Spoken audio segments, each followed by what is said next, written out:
Maury Clinic provides the Salina community with a comprehensive spectrum of services delivered with compassion and sensitivity. We strive to create a partnership with our patients that promotes health and well-being in all phases of life. We care about our patients, we care about providing quality health care services, and we care about our community. Chances are you know many of us because Maury Clinic physicians live in Salina. We are coaches for youth sports teams and leaders for Boy Scouts and 4-H. We offer time, talent, and financial support to a variety of community events and charities. Our children attend school with your children.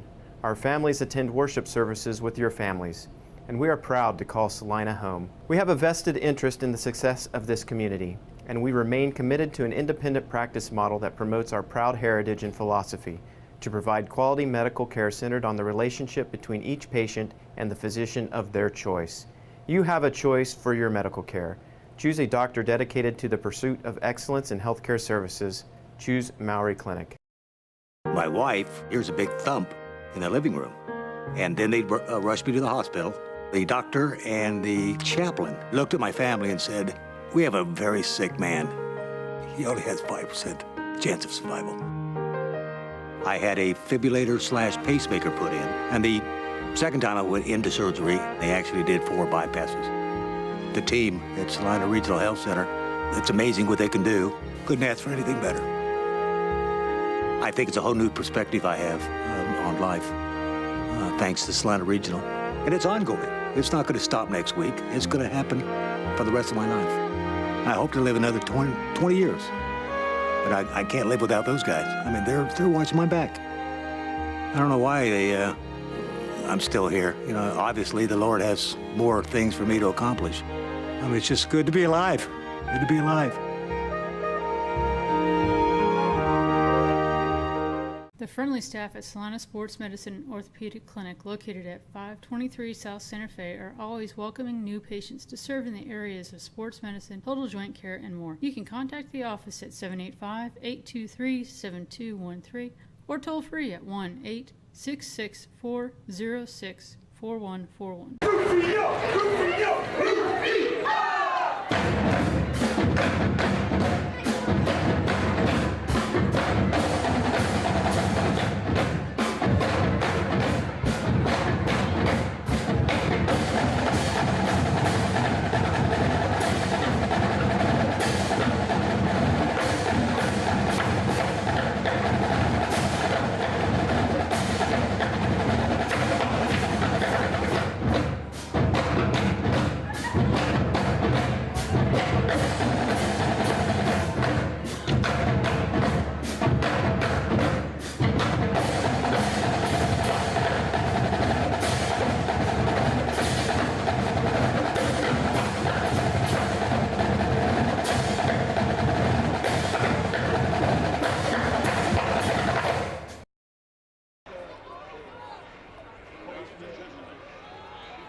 Welcome to week 6 of Salina Access TV Friday Night Football, and we have the visiting Newton Railers in against our Salina South Cougars, and this is going to be a very good game.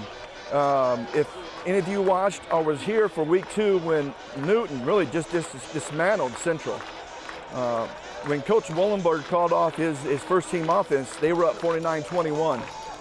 Easily could have scored 50, 60 points if he had let the starters in, but he didn't.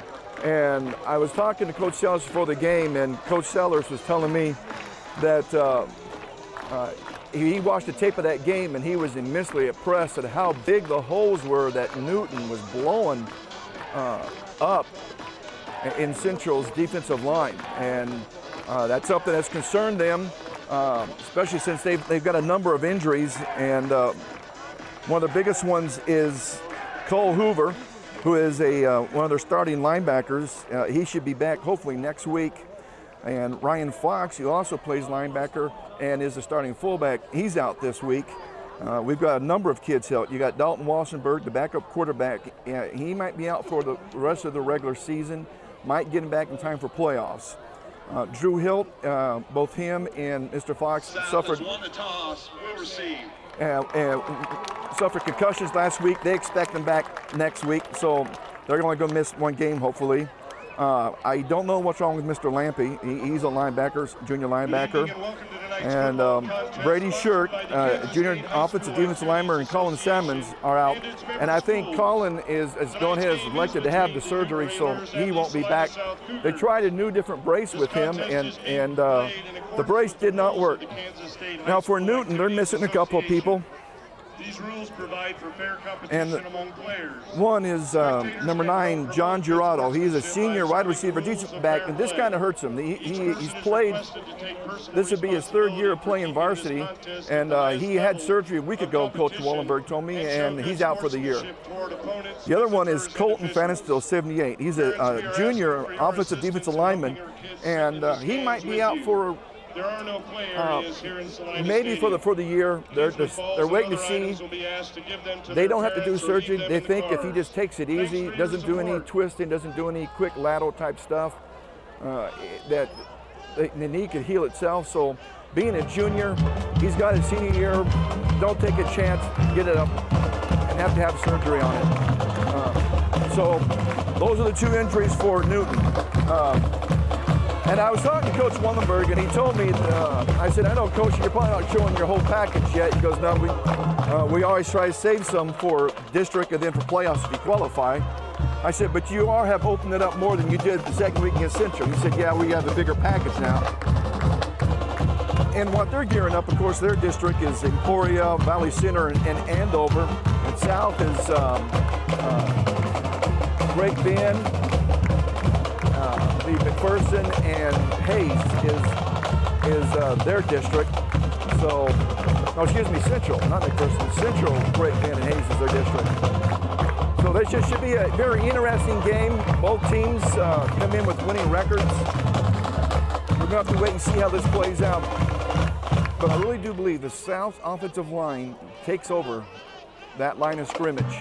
And that's one thing Coach Wallenberg's really stressed. He said, we have got to stop Stonebreaker and Jones. He goes, if we can't stop them, we don't have no chance of winning the game.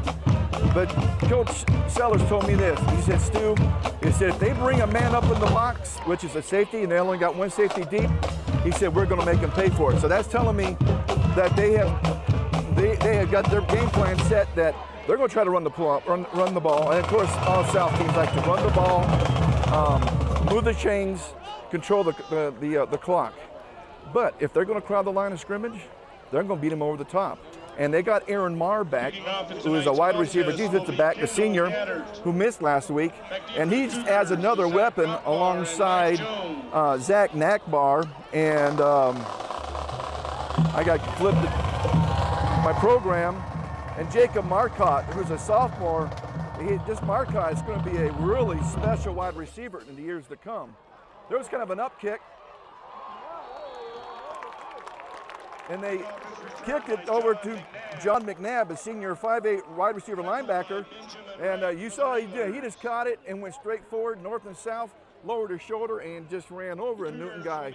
And they're going to have the ball at their 46. I can tell you right now, Coach Wallenberg would have liked that ball to go further down the field, a good maybe 10, 15 yards further down the field.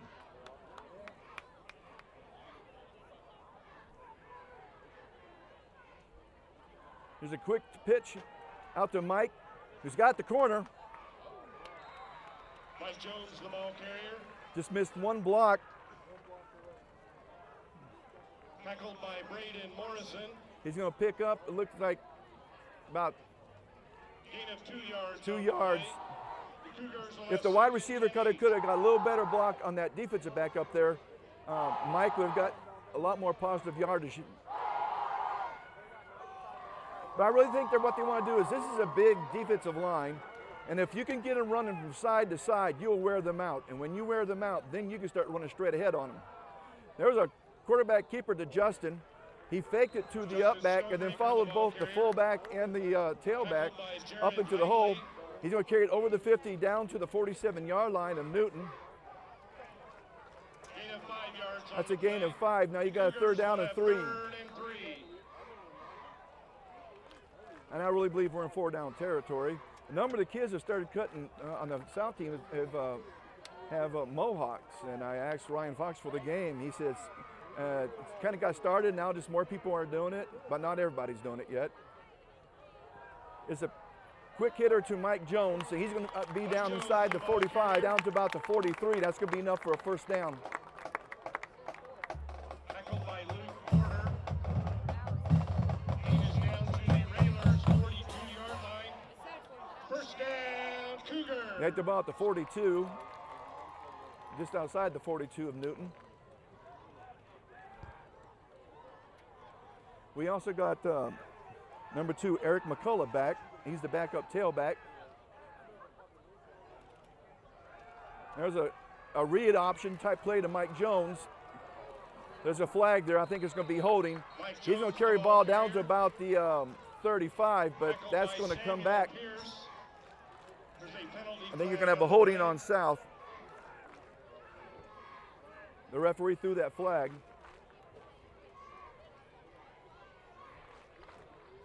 Holding. Yep. Offense. 10-yard penalty for the spot of foul. That's a spot. Since that happened 2 yards behind the line of scrimmage, that's actually going to be a loss of 12 yards.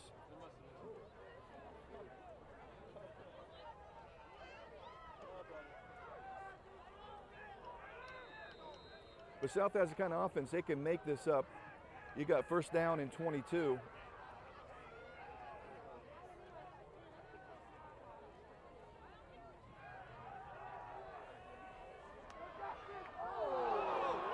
It's going to be a flag. I think they're going to call a horse collar right there. Justin came out, and the wide receiver, Nat Backbar, actually dropped back as to being a pitch man. But he was caught from behind, and that's a horse collar. That's 15 yards and automatic first down. Personal foul. Horse collar. Yep. Defense. 15-yard penalty from the end of the run. Results in a first down. And from the end of the run. So you get the positive yards from the end of the run. Second. Replay first down. That's right.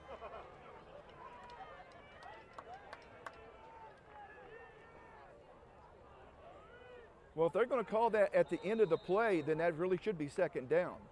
If you're going to call a first down, you can't give him the positive yardage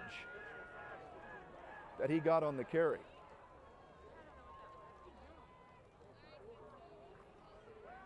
All right. There's a little bit of high thrown to Walker Vincent, is a tight end. He was trying to throw it over the linebacker that was between him and Walker, and he just a tad, a little bit too high. But I see what they're trying to do against Newton. They're attacking the corners, and they're doing a read option, and they're attacking the edges. They're trying to make this team run side to side. Now this is just going to power lead. And Mike is going to try to get some yardage, and he does. He's going to be down inside the 30. They're going to mark him out about just like about the 20, maybe 26-yard line. That's where they're marking down to 26. And that was just a quick pitch. You saw it was kind of gummed up out there, but he turned in that speed and then got around there and got enough for a first down plus some. Folks, when they say speed kills, they're not joking. When you have speed, it's just immense benefit on the field.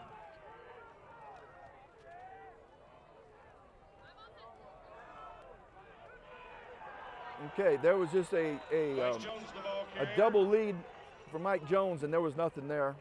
Tackled by Corey Martins. As I said, this is a stout defense. And when Central moved the ball on them, second week of the year, Central moved the ball on the edges. Didn't really move the ball up the middle. But this is where South wants to wear them out. Get them worn out, then you can start attacking the middle.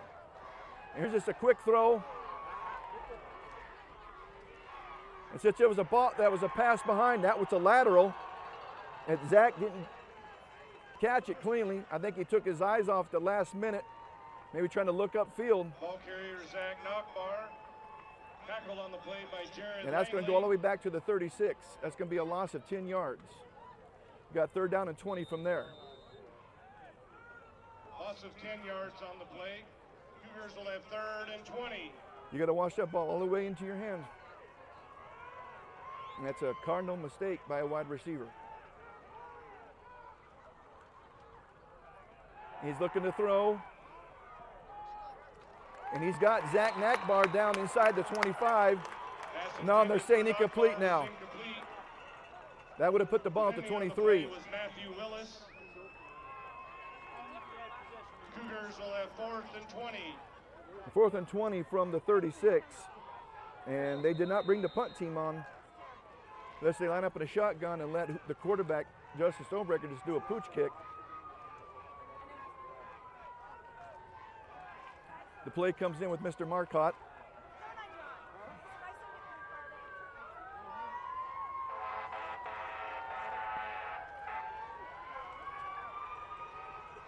We got the ladder truck. South has called timeout.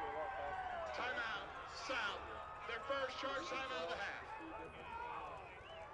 Folks, that's not the ladder truck. I think that's the emergency response truck from the fire department. Well, South saw something either in Newton's formation or their formation that they did not like and immediately called timeout. Coach Hooper, the offensive coordinator, is in the middle of that little huddle right there, giving out directions.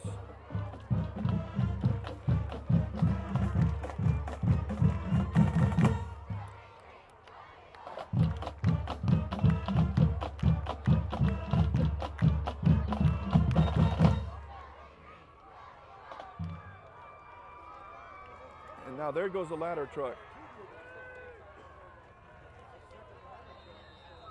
All right, they're in the pro I, 2 wide receivers. Now, Zach Nackbar took off too soon. He wasn't even watching or listening. False offense. 5-yard penalty. That's going to move it back to the 41-yard line. Now here comes the punt team. And that's something you can't have your seniors doing. Mental mistake like that. That's 2 mistakes now that Zach did in his first drive. Dropped lateral pass that they had to turn around and recover, and it cost them about 10 yards. And then an offside here.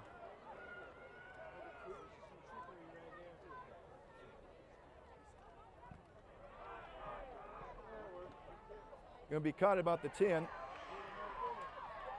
And he's not going to get much further than that, maybe up to about the 12 or the 13. Samuel Pierce returning the punt by Eric McCullough. They're going to mark it down to Dalton 12. Harmon.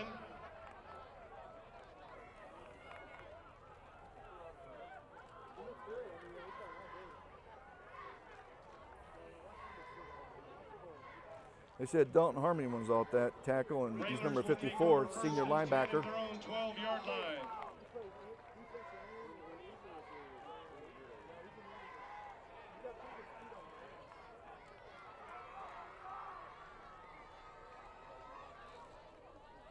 It's just a quick snap to the quarterback, and he's not going to get anything. Jack Kingsley, the ball carrier. Now, Coach Sellers tells me that this play, this read option play that Newton likes to run, sometimes they'll bring a guard and tackle both around and lead up, or they'll bring the guard and the wingman and lead up into that hole. 2nd and 9. They try to put more men into that hole than you have defenders.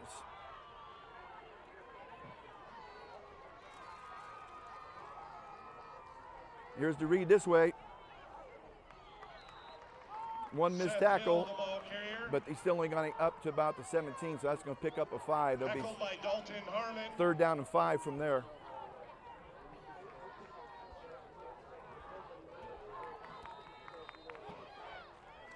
Gain of 3 yards on the play. The Railers will have 3rd and 6.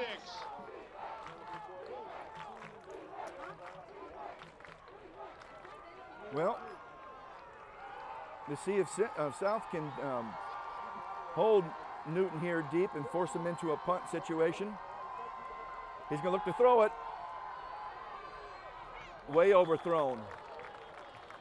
Excellent coverage there on Pass from Jack Kingsley to Austin Gronau. And Avery Mitchell, the senior 5'10", 155-pound wide receiver and defensive back, had great position on him. Had the inside position, running with him step to step, so he wasn't going to outrun Avery. And they were close up to the sideline. That's your 12th defender. So that was a great position and footwork by Mr. Mitchell. All right, they held him to a 3 and out. And forced him into a punt. They got a block. They got a block. They actually were going for the block. And it's going to be picked up by a South guy, run down to the 26-yard line. Garrett Mortimer, the senior, 6 foot, 186-pound, say offensive linebacker and offensive lineman and linebacker, got the block. I saw that they looked like they were going to go for the block, but I didn't know for sure because sometimes you fake like you're going to, and then you try to set up your return. The South's got the ball at their 26-yard line.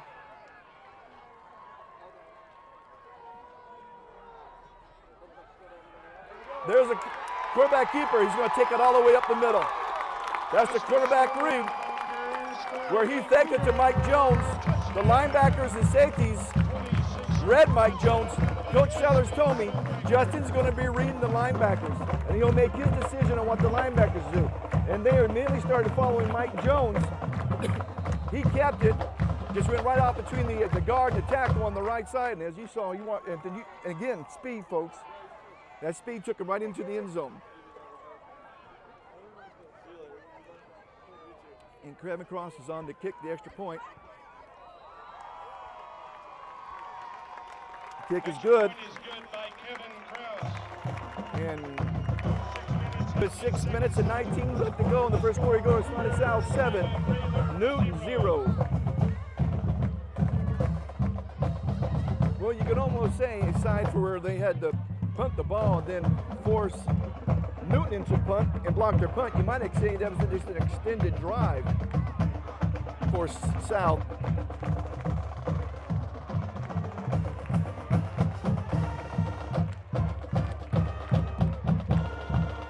Well, that's really what you want to do. You want to put points on the board. You want to go up first. You want to put your opponent down. And we have some of the South kids on their spirit team that got paint themselves up in some very different garb on. That's all I will say.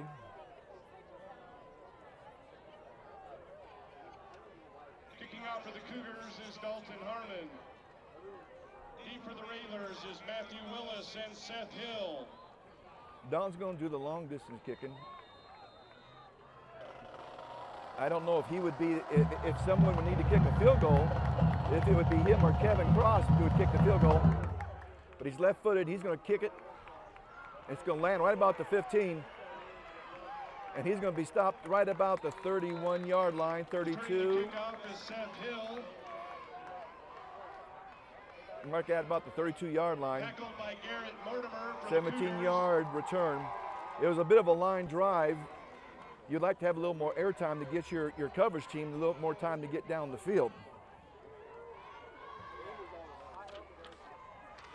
Railers will begin first and 10 at their own 33-yard line. I like Coach Wallenberg, as I shared with you the second week when they played Central, and I'll share with you after this. Okay, here's that quarterback that read again. And they've got him. They've got it. Seth Hill, the ball carrier. Seth Hill just had a monster game against Central, along with the QB. I think it was Jack Kingsley was their quarterback. They had a monster game against Central. But I think they're going to find a much harder defense now against this South team. This South team has got a lot of great athletes on the team. And when you get a couple of these people hurt back on the field, they're just going to be that much better. The quarterback keeper. That's Jack Kingsley. He faked, gave the ball to the wing going back in motion. The linebackers kind of bid on that, and I think the one linebacker who stayed home got picked off by a lineman coming downfield. Now carry up to just short of the 46-yard line. That's their first down of the game.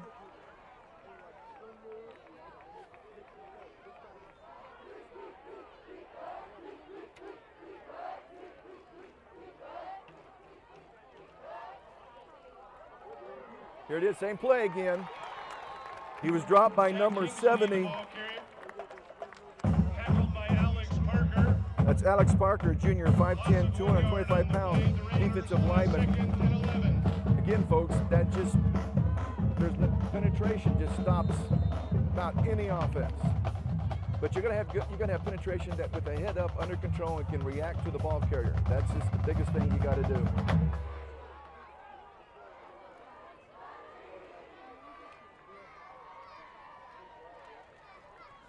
He's looking to throw it.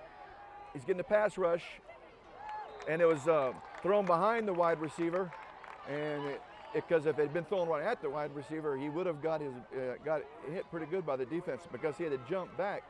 Pass from Jack The defense Inslee didn't quite intended for Luke Porter was incomplete. react to him Railers will have third proper. and 11. He couldn't make the adjustment, but the play was there. They got a late pass rush. Didn't get anything started at first. He had a little time to wait. All right, you got 3 down linemen on defense. They might blitz a linebacker, and they are blitzing a linebacker. They are blitzing. And he's not going to get enough for a first. He's going to stop him down up to the 50. Tackled by Richard Walters and Alex Parker. Where it's going to be a 4th down and 5 from there. And I think Coach Wallenberg is sitting in the punt team. He doesn't want to give South good field position if they don't make it. And South drops back Avery Mitchell, number 24, and Zach Nakbar, number 19.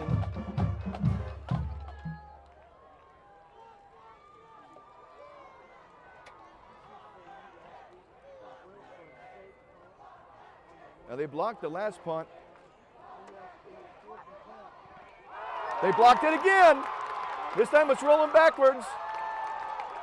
And it's going to be down all the way down to about the 27-yard line. This time Richard Walters from the other side got the block.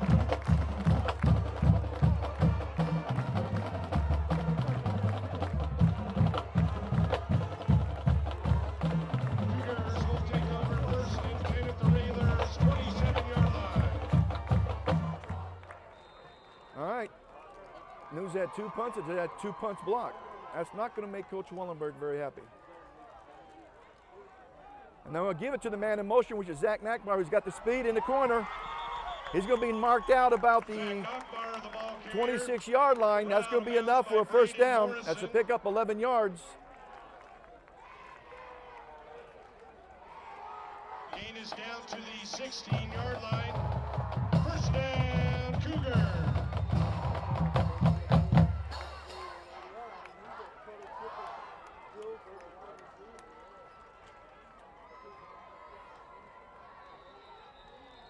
Got a flag on the far side.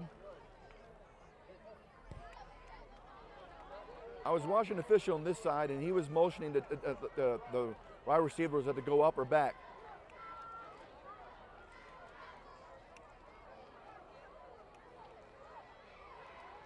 Illegal procedure. Offense. 5-yard penalty. Somebody moved on that side. Did not see who it was. And that should not be happening, not this time of the year.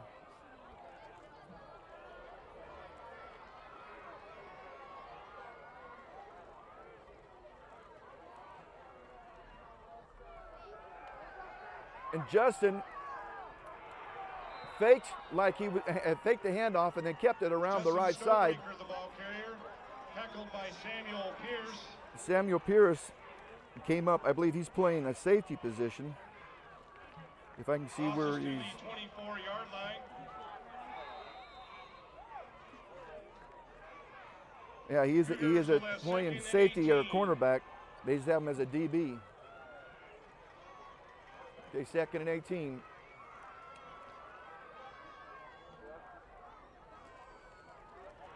All right, there's again another keeper by Justin. Stonebreaker, the ball carrier.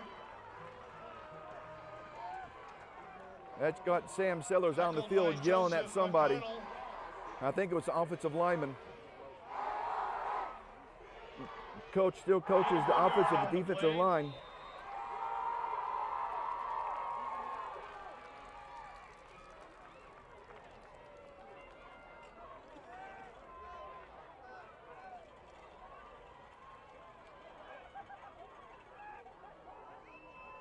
You got 3rd and 16. He's going to roll out to throw it. He's got a man open. That's Walker Vincent, I believe. Pass is complete to Walker Vincent. Going to take it all the way down to where? Looks about the 6-yard line. Tackle by Kyle McCurdy. Actually, it's going to be just outside the 5, and that's enough for a first down. So now you got first down and goal to goal from just outside the 5. Gain is down to the 5-yard line. First and goal, Cougars. And you see they just run up to the line of scrimmage. There's just a double lead. Mike Jones is going to walk right into the end zone. The ball carrier scoring a Cougar touchdown. And you got another touchdown. 5-yard touchdown. Well, you got Mike 2 Jones. Newton block punts, and that gives you 2 South touchdowns. And that just does not bode well for Newton. Newton is not a big play team per se in that they're more a smash mouth football team. They have scored through the air, but that's just not their forte. They like to run the ball like South and maintain Extra point is good by Kevin Krause. run time off the clock. So with 2:04 left to go in the first quarter, you got to score. It's not a South 14, Newton 0. And I'm going to ask my friend Dan Mendocino if when South's on defense, if he'll watch the line, see if they're doing anything. Dan, do me a favor on this next series for South defense. Tell me if the defensive line's doing anything. Dan, if I remember right, Dan played defense and offensive line. I think he graduated same year, 78. 83. I remember him playing. You played at Central, didn't you? Yeah. I can't hold that against him, though. But he also went and played college ball.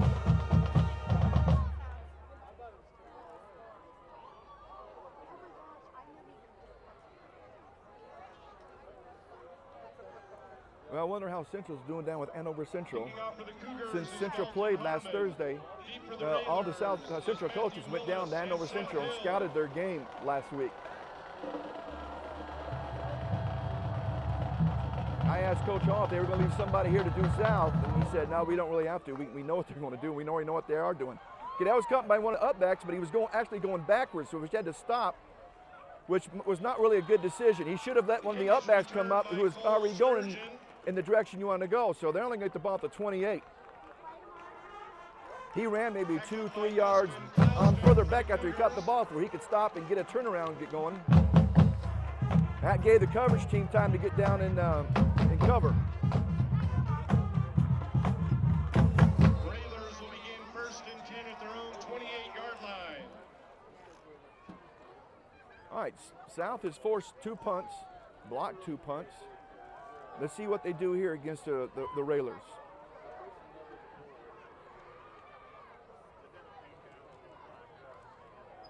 All right, he's back to throw the ball. He's going to throw to the. And Dan just told me they're doing this. Pass is complete to Seth Hill. Okay, the two inside down linemen for South are stunting. Where the outside, the defensive ends are looping around. Gain is out to the 39-yard line. Now sometimes if you catch it just right, that can create a hole. That's where your linebackers have got to fill.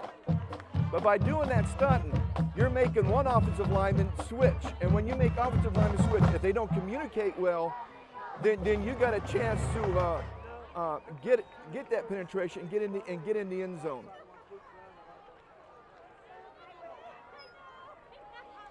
He's looking to throw again. This time there's some pressure thrown on him. Oh, a missed tackle. And he's going to score. He went to try and knock the ball out of his hands instead of trying to make a tackle. And that's going to be a long pass. And the safeties were out of position on that play. That's not going to make the South defensive coaches very happy. Because this is not a team that can score like that. This is a team that really can put pressure on you on the ground. That's where they get most of their yardage.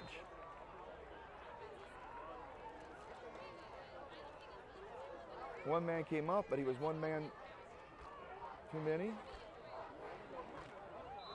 They had their real basic defense out there just in case they were trying to go for a 2-point play. So with 1:16 left to go, you got to, in the first quarter, you got to score Salina South 14, Newton 7. 15 seconds left in the first quarter. The score, Cougars 14, Railers 7. Well, folks,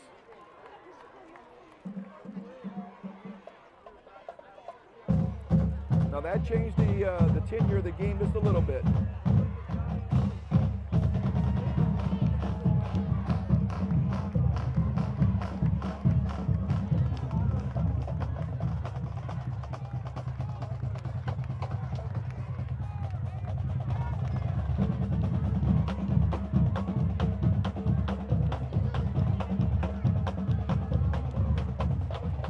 Folks, this is the first kickoff return for South. No, they started the game with a kickoff return. They kicked it to the up back. They kicked it right straight to Mr. McNabb, and he plowed over a Newton guy, and good hard hit that got the South crowd into the game right away. I don't think they want to kick it back. Zach Knockbar and Mike Jones. And Mike's the one with the lime-colored shoes and socks. Now here's a pooch kick.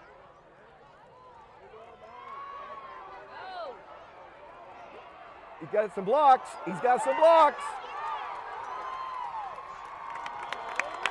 He's going to carry it all the way up. That's Avery Mitchell. I told you had some speed.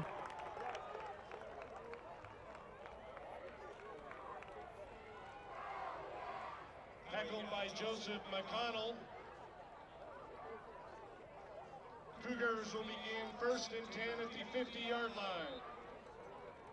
Well, the worst starting position South has had so far in this game, which is still first quarter, was their own 46. Then they had the 26 of Newton, now at the 50. There's just a straight hand off Mike Jones following a fullback lead up into the hole. He's going to carry it down to about the 48. Tackled by Justin Mosselman. Gain of 3 yards. Be a pickup of 3, and they're going to give him 3 yards. It's short of the 47.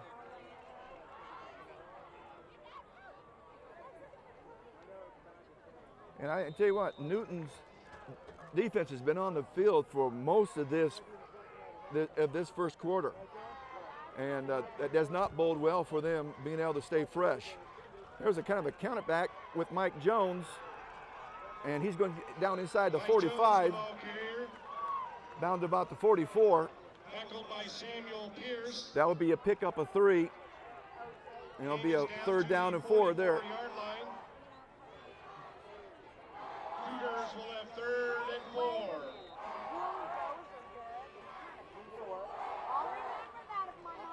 They brought in a couple of wide receivers. And that's the end of the first quarter. They'll flip sides. The first quarter with the score, Cougars 14, Railers 7. Well, South's up by a 14-7 score. Let them know you think they are a Cougar All-Star. The Peppers Dance Squad is down at the front gate selling gold stars that can be delivered. Had to take a drink, your folks, with the whistle. We got the mini cheerleaders here, and I remember when Laura was young enough that she did the mini cheerlead. I believe her brother was in school here at the time, so she got to be a mini cheerleader at her brother's game. So you see a lot of parents and grandparents here and a lot of cameras for this big day. And I don't know if anyone got the news, but we have a new director down at Access. Marcia Stevenson has left, and Marnie Ryan, longtime employee. She's done worn so many hats down there. I couldn't think of a better person to put down there. She lives for Access.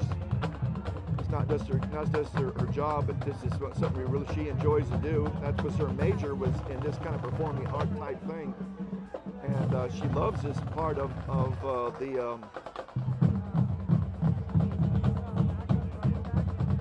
it. And now she has to put fundraising into part of her gig. And I have no qualms or fears whatsoever that Marnie will have a hard time selling access. And if I can get a shot, I'm going to try to help her. There's that quick throw again out to Zach. And Zach's going to have enough for the first round. Make one man miss. He's going to stumble. I think he might have got tripped a little bit. But he's going to have the ball down inside the 35-yard line. Tackled by Brendan Downey. And I'm going to ask Dan, tell me what Newton's defensive line is doing, please. First down, Cougars. Like I told you folks, I like to watch line play, but now that I call the games, I really can't. I got to follow the ball, but I'd love to watch the line play. And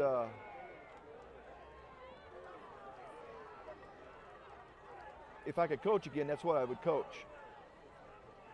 All right, they pulled two guys. Mike Jones, the ball carrier. All right, so the defensive men and the linebackers for Newton were doing a bit of a stunt. And if you saw there, South pulled two men around from the right, around to the left to lead Mike Jones up in the hole. He's going to pick up 4 yards. Be a second down and 6 from there.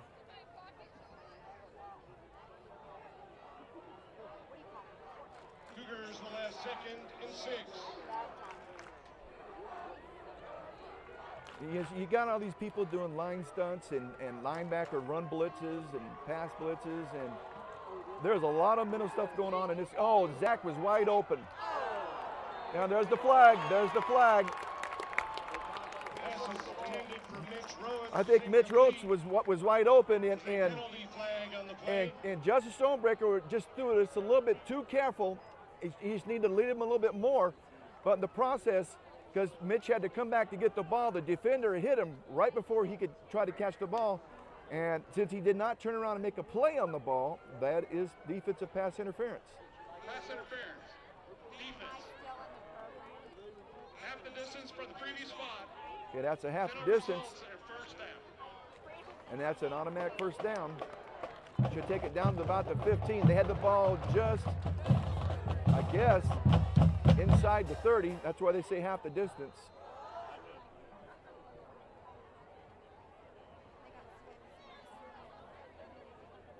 Okay, the 2 big penalties so far in the game have been a horse tackle and a defensive pass interference, both 15-yarders, called on Newton. Okay, we had a missed block there, I can tell you right now.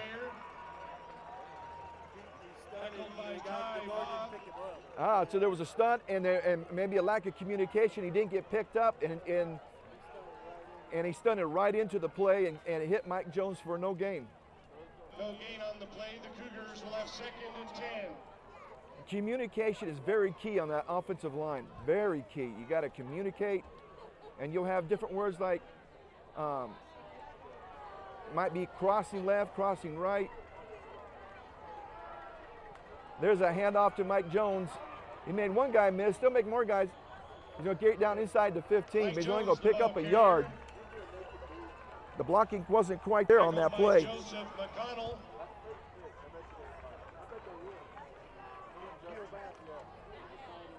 Gain of 1 yard on the play. The Cougars will have 3rd and 9. Excuse me. Well, if we end up with a 4th and long here, we'll find out then maybe who is the field goal kicker for South. Now, I don't know if they've kicked field goals on the road. Of course, I haven't been able to see it, but I haven't seen them try one since. There's a fake. That's right across the middle. Touchdown. Zach Knockbar. That's a 14-yard pass play. Well, that's what good teams do.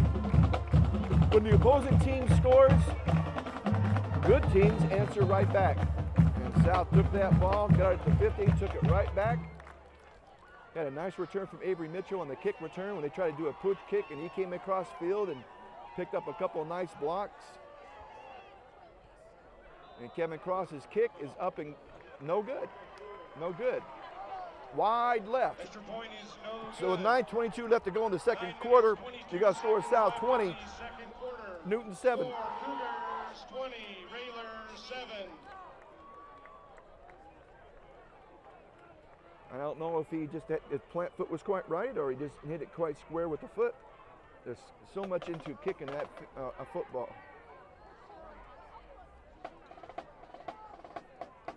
It seems easy from up here until you get down there and try it.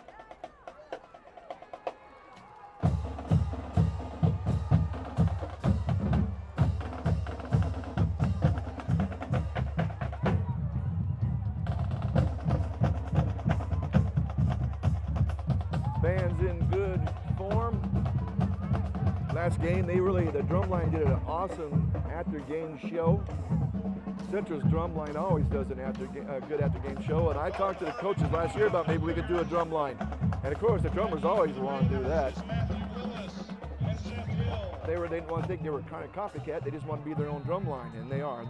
Both schools have good drum sections. Dalton Harmon, we're kicking off. He's going to pooch it. It's bouncing around live. And the young man who tried to make the catch bounced off his shoulder pads, came forward and fell on it, and I'm glad he did, because if he'd been standing, he would have been walloped. He was walloped on the ground, but if he'd been standing, he really got walloped. So they will start at their 25. Kickoff is recovered by Seth Hill. Are just inside the 25. Railers regain first and 10 at their own 25-yard line. All right, safeties got burnt last time. They're going to have to stay home.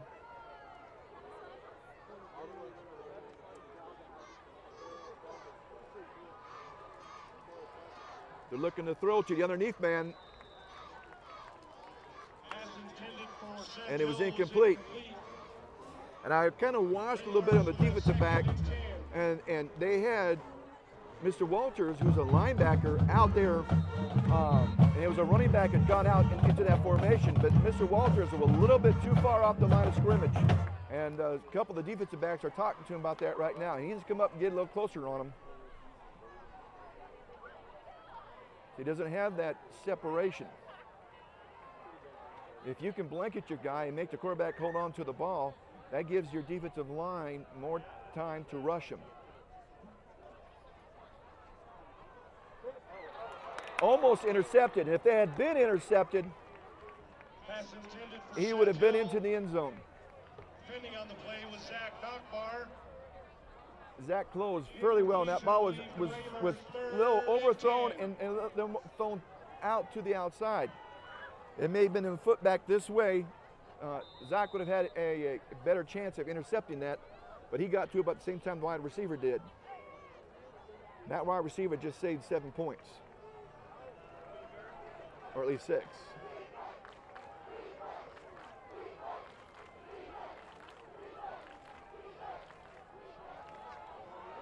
Oh, it's an air ball. And I don't think, even if he had caught it, it wouldn't have been complete, because he was, I believe, walking on the end line. Defending on the play was Aaron Marr. Aaron had good position right on him. 4th and 10. And that's 4th and 10. Well, we've had 2 Newton punts and 2 Newton punts blocked. Newton calls a timeout, and I think they want to talk about this. How you doing? Do you know who the announcer is? I had to figure out the CDs in there. It's like, Knocking the door. One of my daughter's classmates, and I had coached her in basketball, was on the dance team, was trying to find a way of getting to the announcer. He wants to make their dance CD is in there for them to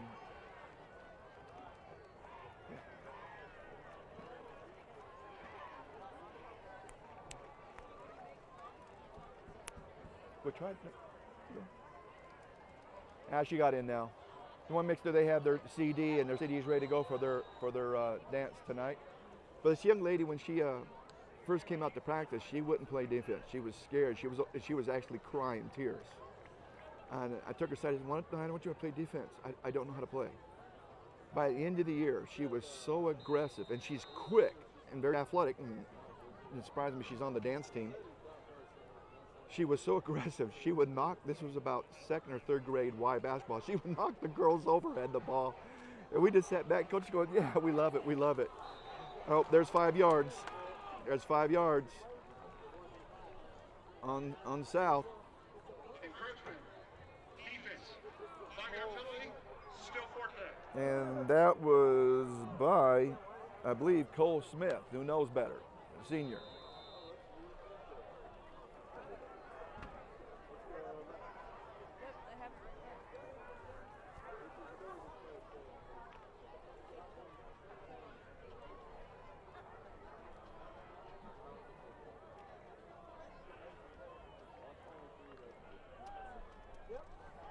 There should be a flag there. And they tried to run it, and it didn't work. Jack Kingsley, the ball They tried to carrier. fake, it didn't work. Tackled by Trevin Slayton for the Cougars. And I guess not. When you've had your 2 punts blocked, and the snap coming back to the punter is not a real sharp snap. It's got a little loft to it. It takes a little time to get back there, and plus he's a 3-step punter. Cougars will take over 1st and 10 at the Railers' So they'll 30-yard line. start at Newton's 30-yard line.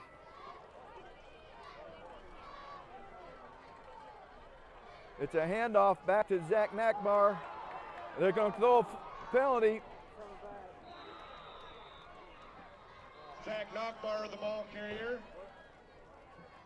Probably going to be a hold, it looks like. Penalty flag on the play. I don't know if he got into the end zone or not. He got awful close to it.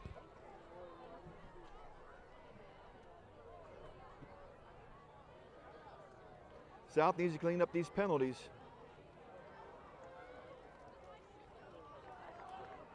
There was 2 flags, so they both saw the same thing. Holding. Office. 5-yard penalty. Correction. 10-yard penalty. Replay 1st time. Okay, there's a spot foul. South. So you're going to have a 2nd down and 20.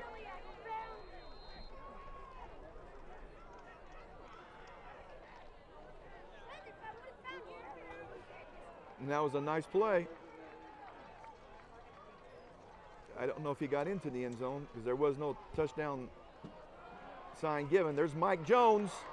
He's going to get down inside the 30. Jones, the ball He's going to carrier. pick up over 10 of that. Like I've always said, you don't have to get it all in one chunk. Tackled by Justin Mosselman. Do it in smaller chunks. Just 20 yards. Gain is to the 29-yard Do it 7 line. yards at a crack. Cougars will have 2nd and 9. And South's got the offense that can do that. Not all offenses can. They come out with 3 wide receivers right. Tight end right. And they actually brought the tight end and the Mike tackle Jones, around the ball in carrier. to lead Mike Jones around the left side, Tackled by up between the Joseph guard and the McCall tackle. inside block. What you call an off tackle, but it really wasn't off tackle. It was more in between the guard and the tackle than it was between the tackle and the tight end right there. 24-yard line. That takes down inside the 24. Now you got a 3rd down, about 4. 3rd and 4. And you're very easy in 4-down territory here for sure. Now, if you get down here and you got a comfortable lead and you want to work your field goal team, you never know what that might help you during the your district play. And if you do make the playoffs, a nice pass that was almost intercepted by, let me see, number 24. Pass intended for Andrew Haynes was incomplete. Defending on the play was Matthew Willis. Matthew Willis. Cougars will have 4th That's not and 24. 4. Must be number 34. Justin waited too long to throw it, allowed a defender just to come in there and make that play, and it should be 6 points for Newton. South just dodged the bullet there. Like Newton did when they had the offense their last series. They almost had an interception by Zach Knockbar that could have gone all the way.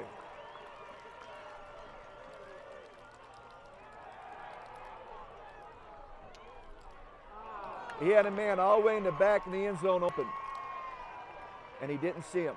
And South would turn the ball over on downs right there.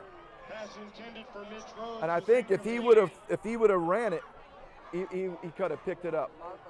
But he saw Mitch Rhodes, the senior wide receiver, open. Railers will take over first and 10 at their own 24-yard line. Now let's see if Newton, this is the first stop of the game for them, let's see if they can do something with that. South hurt themselves there with a penalty. Jack Kingsley, the ball carrier. So Tackled by Dalton Harmon. quarterback keeper around the right. Take the ball up to about the Gain of 7 yards on the play. 31-yard line. Railers will have 2nd and 3. You got 2nd and 3.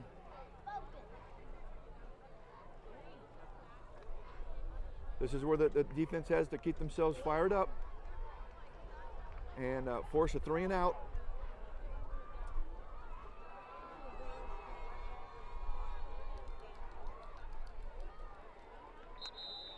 Kingsley, the He ball might have picked carrier. up a yard, maybe 2. Tackled by Richard Walters. We're actually starting to get some breeze up here in the top part of the stadium, but the flag's not really Gain is moving to the much. 33-yard line. Railers will have 3rd It's and coming from the 1. northwest, so it's got to come over the top of the high school. Don't really think it's going to affect play too much. You got 3rd down and 1 from there. I wouldn't be surprised to see some linebackers blitz in here. Yeah, they're creeping forward. Wait a minute, I think we got an illegal motion.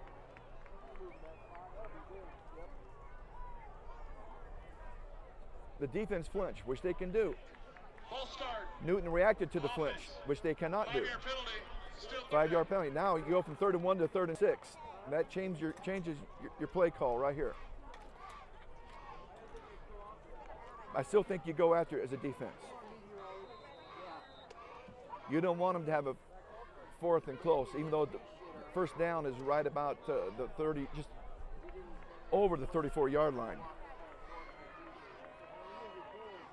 You want to see if you can stop them right here. It's the quarterback keeper, and he's not going to get anything. Jack Kingsley, the ball carrier. That's the quarterback, Jack Kingsley. Tackled by Alex Parker. And that's really going to be for no gain. Because now it's going to be 4th down and 6.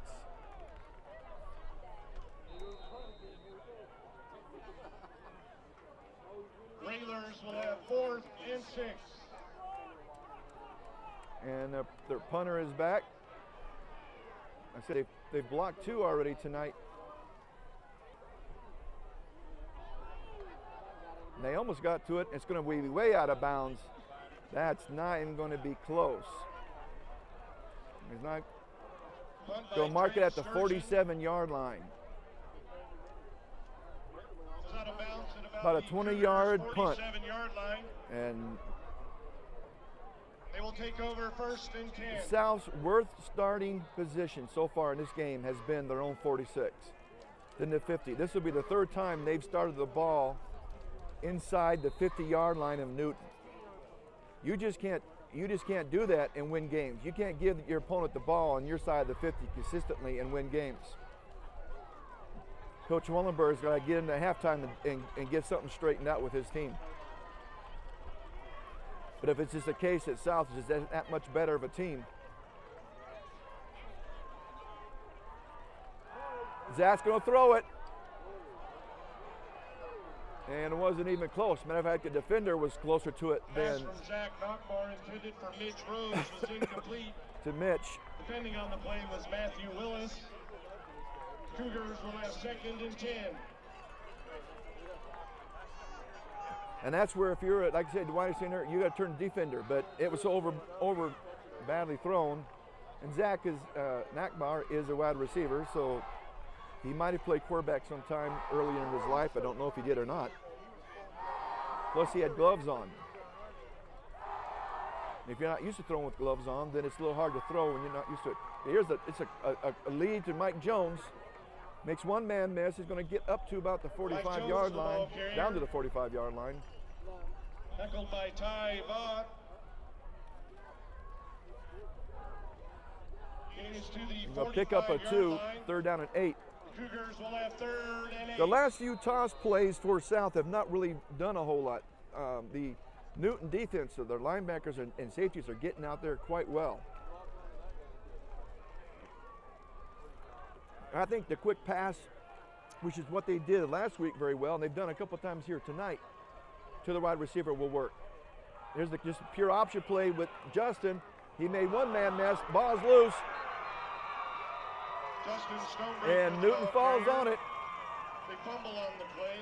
It looks like he lost control when he was spinning, and that can happen because when you spin, the force of spinning can actually pull your arm away from the body, and if someone comes up and hits you at that time, it's a fumble.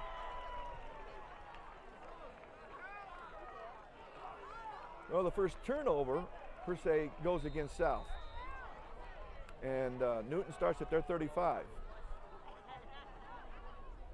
One of their better starting field position for the night.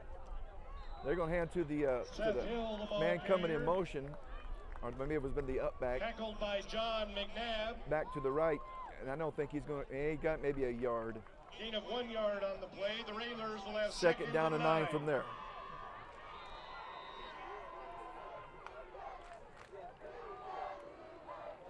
Well, I'm glad I brought my jacket tonight, folks. It's in the truck. I'll probably need it for second half. Don't need it now. But the wind's starting to pick up, and it's starting to get a little chilly. Flag hanging out from the pole. And it's a quarterback keeper. Jack Kingsley, the ball He's going to get up to about the 39-yard line.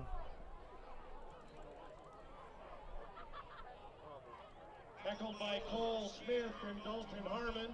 That would be a pickup of 3 yards, I think. They have 3 yards. It'll be 3rd and 6 from there. Railers will have 3rd and 6.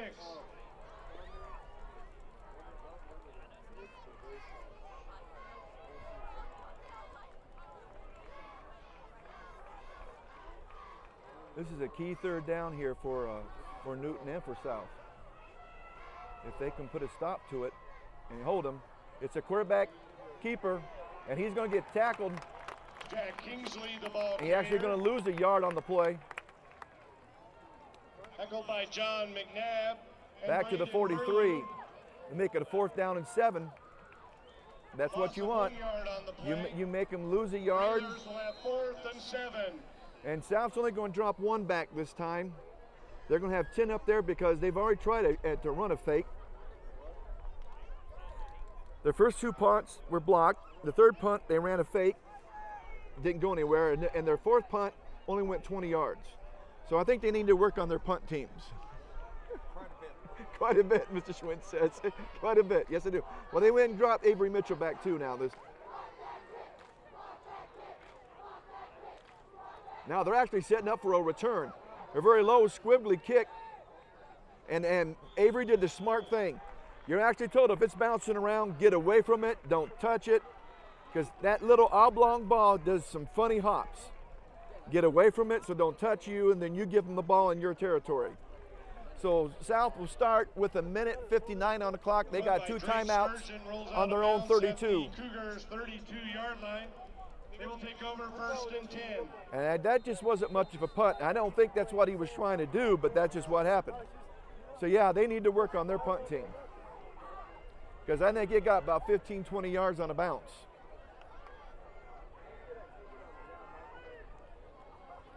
Justin's under center. He's faking to Mike Jones. Zach Knockmar's open. Now, I knew there was going to be a flag. There should have been a flag because he went over his back. The defender went over his back to get to the ball. You cannot do that. I've said this many times. Once the ball's in the air, both the defender and the wide receiver have equal access or right to the ball. You just cannot go through the other man to get to it. And that means the wide receiver can't go through the defensive back to get to it. Pass interference. Defense. That's the second pass interference against Newton. First down.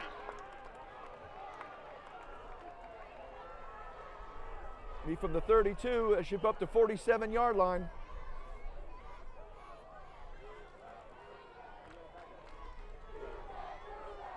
We hope the umpire is a mathematician.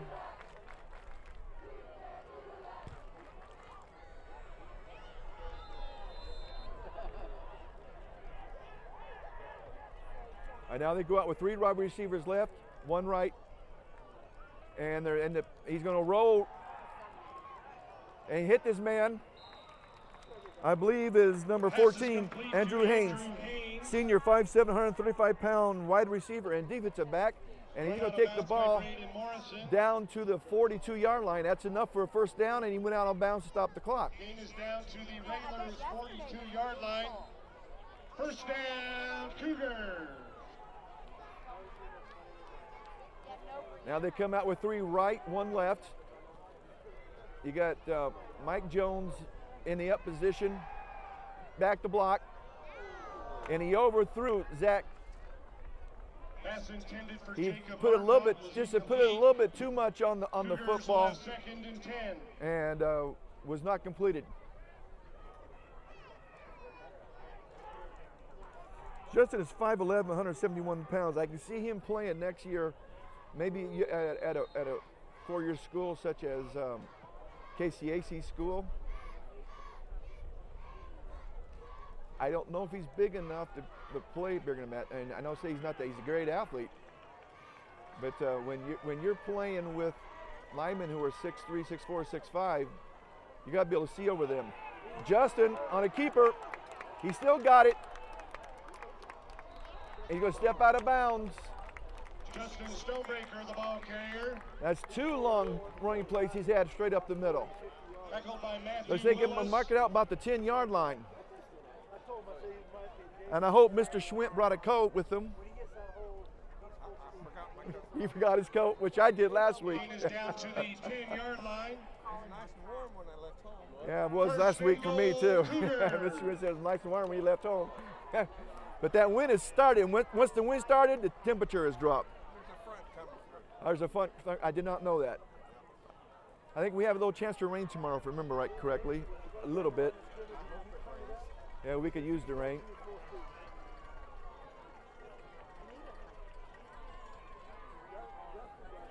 It's going to be around to Mike Jones, and he's just giving up too much yards. All right, this is where South coaches got to see that this play has not worked. That play has not worked.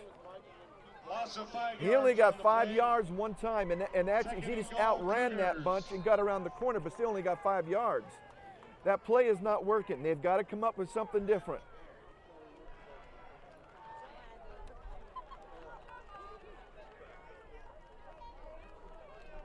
He's looking to throw it. He's got him open. Touchdown. Zach Knockbar. Cougar touchdown. Now there's a flag. 15-yard touchdown.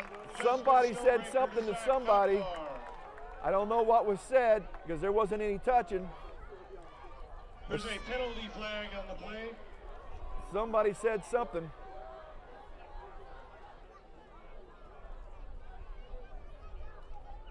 And that's not going to make Coach Sellers. It's a dead ball.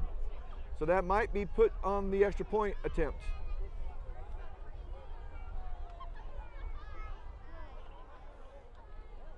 I think it's going to go against us. After the play. Unsportsmanlike conduct. Offense. So, 15-yard penalty be assessed on the try. so First down is good. Zach Nakbar said something to the defender. You cannot do that in high school, folks. The defender hit him after he caught the ball, and he was in the end zone. And I will admit, Mr. Schwinn said the defender hit him. Until the whistle blows, you can hit. Even in the end zone, you can hit. But you don't say anything. And that's where you got to keep that lip zip.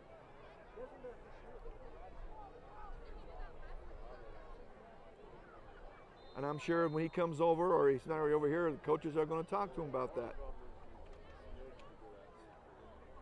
Kevin will now try a 25-yard extra point.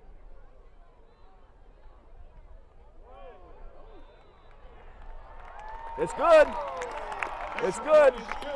Well, and I would say that would have been good from 30. Seconds left in the I think that would have been good for 30. So we know who can kick the field goals at least out to 25 to 30 yards is Kevin Cross. More than that, I don't know. I guess I'll have to ask Coach Sellers after the game. So with 45 seconds left to go in the second quarter, you got a score of Salina South 27, Newton 7.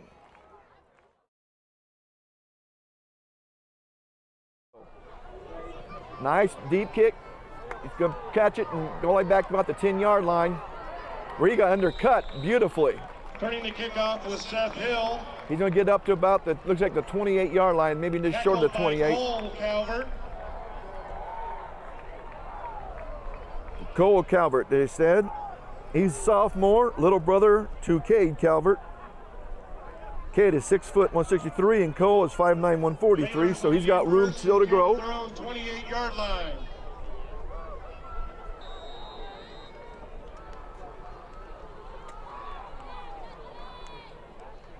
It's a handoff. Ooh, got stuck pretty good. Seth Hill, the ball carrier. Seth and Mr. Kingsley, the quarterback, Seth Hill, the running back, just have not found the space to run like they did against Central.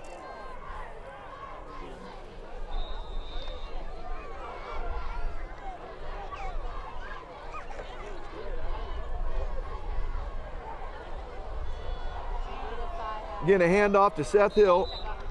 Seth Hill, the ball carrier. I don't know if he's going to have enough for a first down. Tackled by Alex Parker. Newton checked their second timeout. They got one left. You got 12 seconds left to go. They're trying to pop a big one here. Seth's got some speed. He's a quick kid. So is Mr. Kingsley, the quarterback. They're both quick. But I think South has a little more quickness back in the backfield than Central does.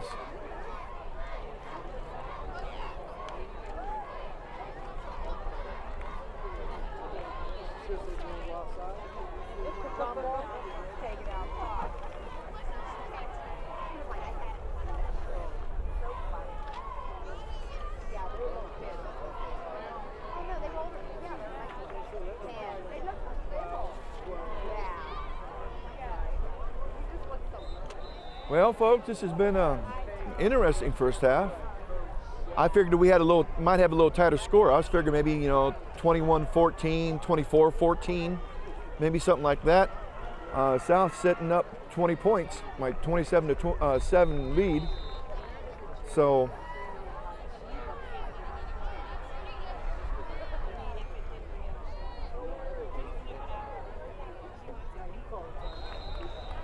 And he's going to be tackled. The ball carrier. Tackled by Braden Burlew. I think he's still going to have no gain. And Newton's just going to let that clock run out. First half with the score. Cougars 27.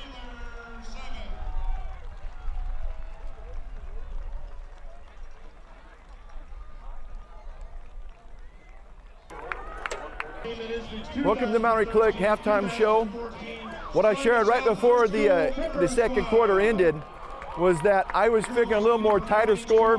I was figuring maybe a 21-10, 21-14, 24-14 type game. But here we have a score of South 27, Newton 7, and the one turnover goes against South. So we could be looking at somewhere like a 34-7 lead. South only has one extra point that they missed. That's the two mistakes they've made really on the field, except for some penalties that's hurt them. But was the missed extra point and the turnover. On the other hand, Derby's been hurt as their first two punts were blocked. And given South short field, and they turned those into 2 touchdowns. Their third punt, they tried to run a fake. Didn't go anywhere. South turned into a touchdown. Their second punt only went 20 yards.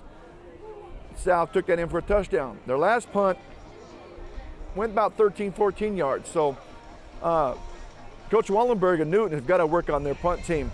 But they also got to get some consistency going on offense. They have not been able to consistently move this ball against South's defense.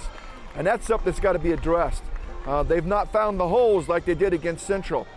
And the other thing is, Coach Wallenberg told me before the game started, they had to find a way of shutting down Jones and Justice Stonebreaker.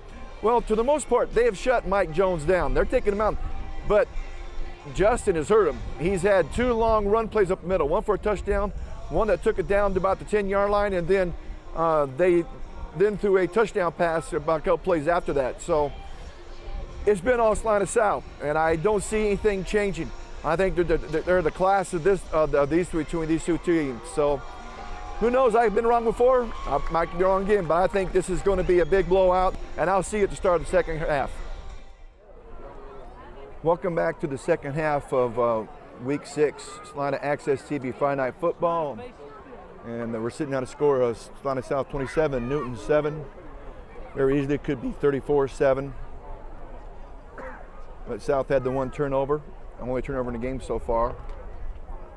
I want to give a shout out and thank you first to the booster clubs. Both South and Central has fed us this year, and we greatly appreciate that. And I want to give a shout out to my daughter Laura, who just got here from work and brought her dad a hot chocolate for me to drink. And I got my jacket on, folks, so we are good to go.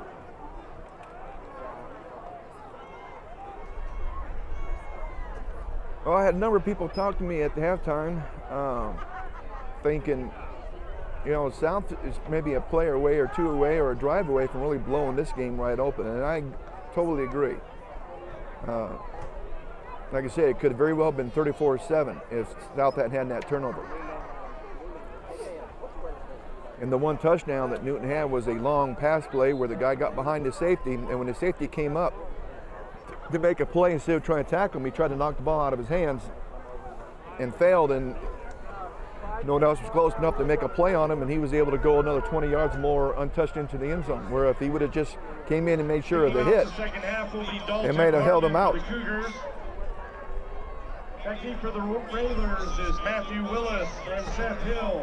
Also, to answer question, we know that Kevin Cross, the extra point kicker, has a little distance to him. He kicked a 25-yard extra point because of a 15-yard unsportsmanlike penalty that was called on a South wide receiver, Zach Nakbar, after he scored a touchdown. He must have said something because the 2 players were not close to each other when the official threw the flag. You're not allowed to talk to him either. Here's a nice kick.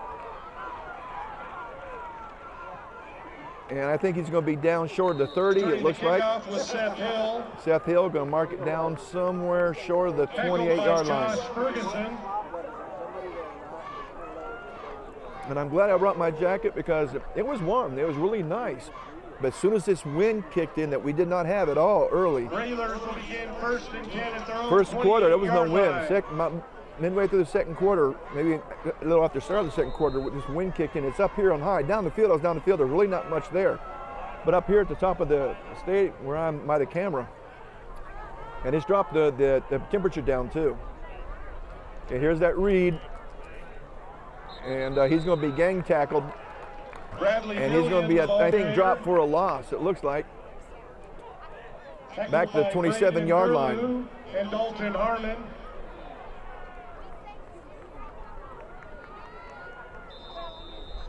Loss of 1 yard. Yeah, loss of 1 yard. Railers will have 2nd and 11.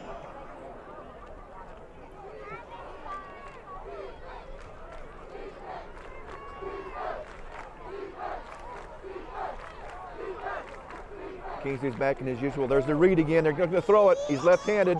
Oh! It went through the wide receiver's hand, through the defender's hand, and he had 6 points on his mind.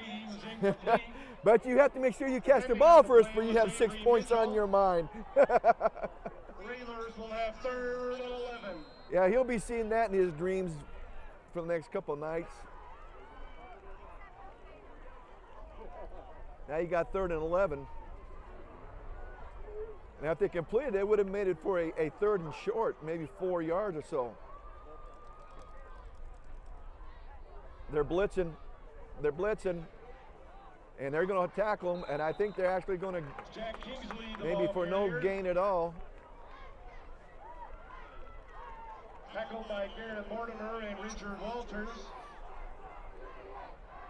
And I think it's going to say no gain. It's going to be 4th and 11 from there. No gain on the play. The Railers will have 4th and 11.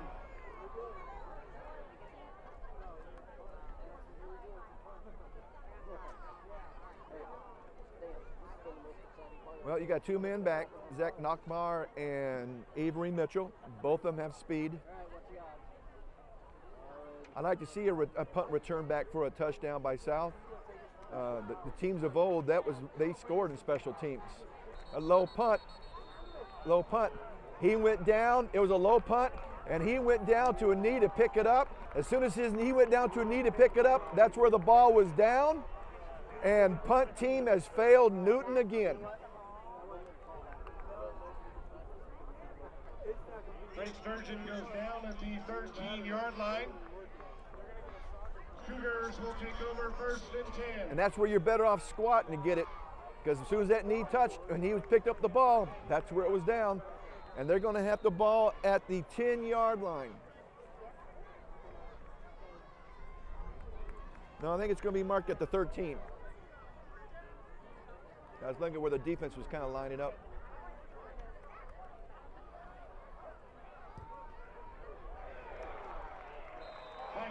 That was Mike Jones. He got hit pretty good. Tackled by Colby Ketchum and Raymond Gallegos. This is a big, strong defensive front. Central had problems with them. The South has had some problems with them running up the middle, except for quarterback keepers. Their plays really have been getting to the corner and getting to the corner quick. And right now, of course, we're missing our starting fullback, Ryan Fox, out with a concussion, missing one of our starting offensive linemen. He's out for the year. He's going to have surgery on his knee here within a week or so. Here comes the man in motion. Whoa, one-handed catch. That's Mitch Roach, a senior wide receiver. Did a one-handed catch, went up with one hand, brought it down, secured it with 2.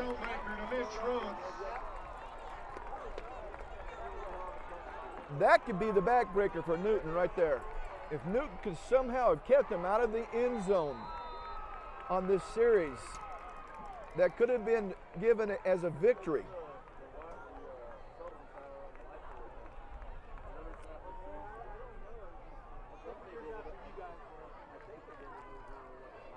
Kevin Cross in for the extra point, and he missed it again. He rushed it. And he actually swung that way with his foot. Quarter, the score, Cougars 33, Railers 7. That's 2 missed extra points for South.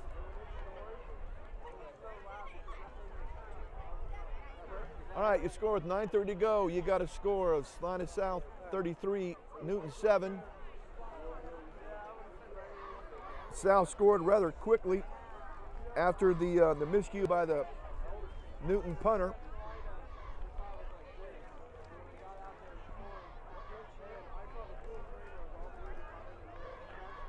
There are some rules that I think need changed in high school, but I don't think that's one of them. The knee goes down, it's a safety issue. And I like that call.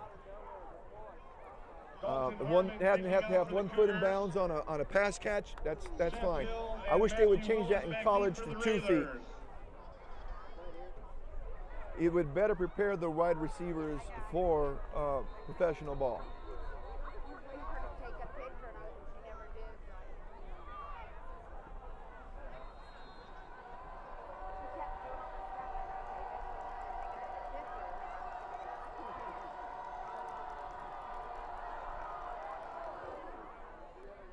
It's going to hit the ground, bounce it around, pick up about the 15. Someone gave up the end. There's a flag right there. Right about the, looks like about the 30. The backfield judge, or might have been the umpire, threw that flag. You're going to mark it to 25.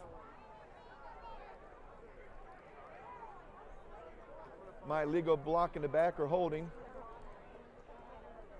During the return, illegal block in the back. Block in the back. CBT.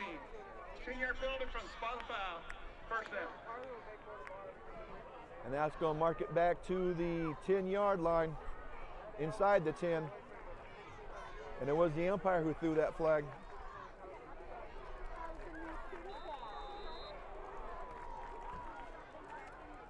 He's following the kickoff team, the coverage team, and he was in the right position to make that call.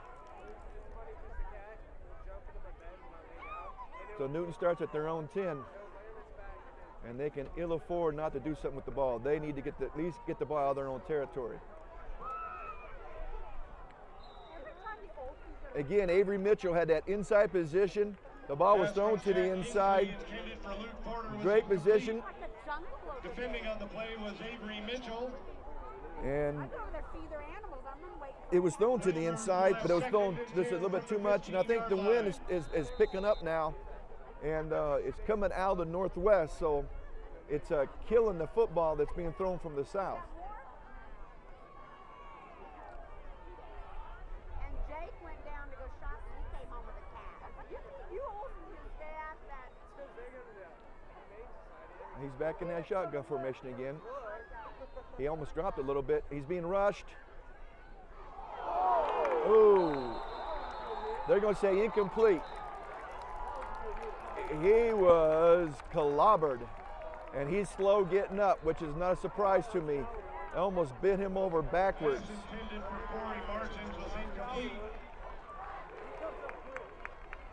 I don't know who made that. They say Richard Walters. That was a hard hit, boy. It almost bent him backwards and caused the incomplete, because if not, the ball had come loose and a South player had picked it up and we would have had a fumble.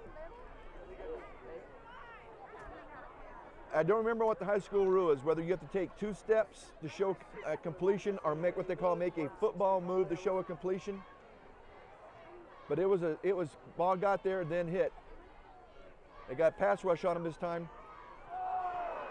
It's going to be incomplete. Right when Aaron Mars got there, or was it Cade Calvert, when he got there and hit him, if he wasn't already out of bounds, the hit drove him out of bounds, and it goes at incomplete, and they only took 23 seconds off the clock. That does not help Newton. And now you're kicking from your own 10. And this punt team for Newton has been an absolute disaster. 2 blocks, 1 fake that going anywhere, 1 punt for 20, 1 punt for about 13, and then the last punt, the ball was snapped low, the punter went down to get it, went down to his knee to get it. As soon as he touched the ball, he was on the knee. That meant the ball was down. Not a very good kick, a short one. You're going to have a return. Zach Nackbar's there. He's going to have the ball inside the 20. Returned by Zach Nackbar for the Cougars. So that's going to be a net punt of about 6 yards, folks. When your punt team messes up that badly, repeatedly, Cougars will take over 1st and 10 at the Raylers 16-yard line. Unless the team you're playing is a very poor team, you don't have a legitimate shot to win the game.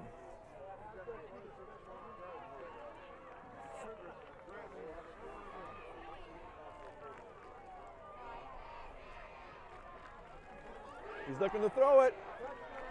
Oh, he had it and dropped it.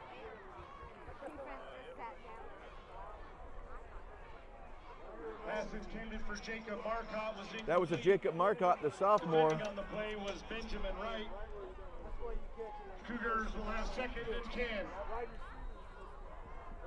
The ball was underthrown a little bit, and Jacob had to go low to try to get it, and he just couldn't quite haul it in.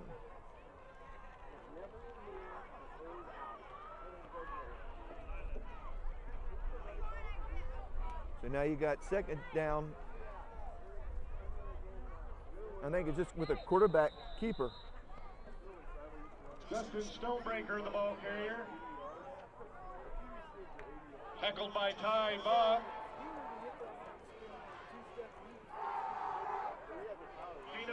That's going to be a 5-yard pickup. You got a 3rd down and 5.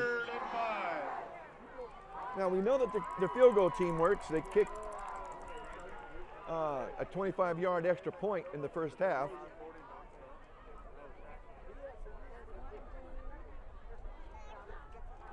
Mike Jones made one man miss, and he's fighting, get down close to the Mike 5-yard Jones, the line. ball carrier. They're going to signal to stop the clock. They're going to say first down.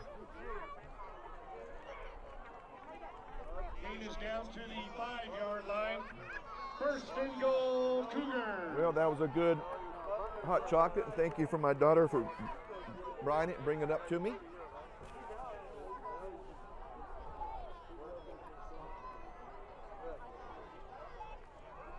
Now first down and goal to goal there from the 5. And that's the fullback, I believe.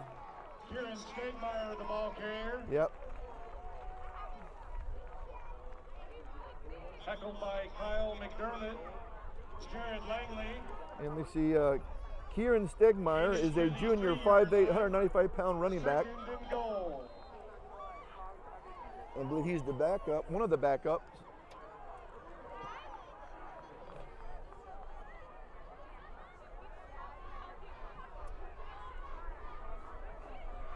The other one is Othello Lewis. He's the other backup fullback. It's a quarterback keeper. They were going to run the option to the right, and he didn't have to. He didn't have to pitch it. Once he got the outside, there was the gap, and he just took it and in.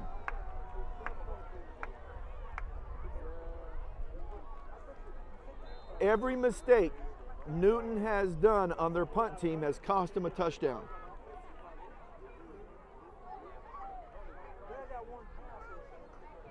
And people don't understand why special teams is considered just as important as offense or defense.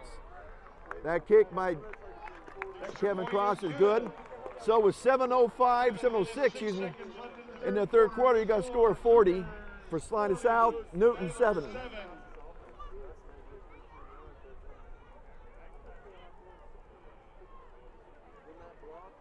And that is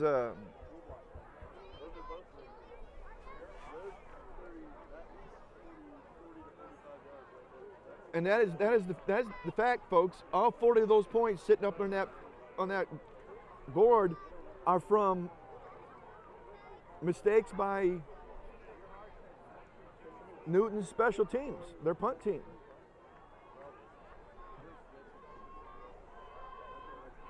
You guys look back when Coach Diener and Coach Stoneberger took over at Central and South. When they started winning, it was no big deal to see that they had great special teams play. That was the difference.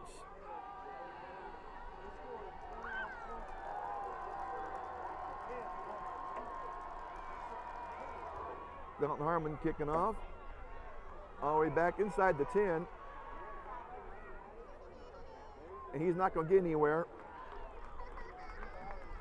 He's going to be short of the 25, be at the 24.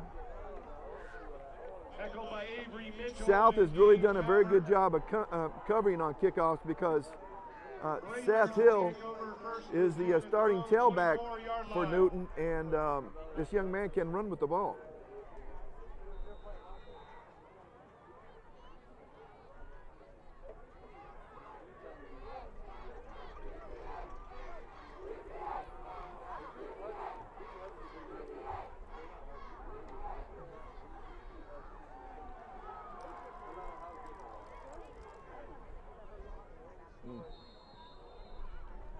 They had another man in the, they had an extra man in the Illegal substitution.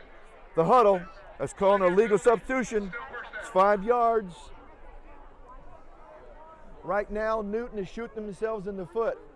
And when they get tired of doing that, they start shooting themselves in the other foot. It's been a game of mistakes for Newton, and I know that must be driving Coach Wallenberg just nuts.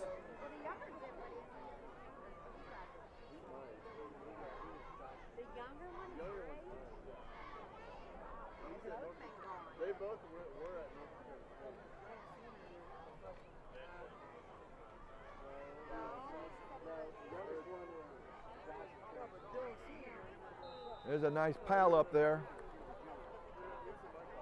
I think he might get about half a yard. I think I'm probably give him a full yard up just short of the 20.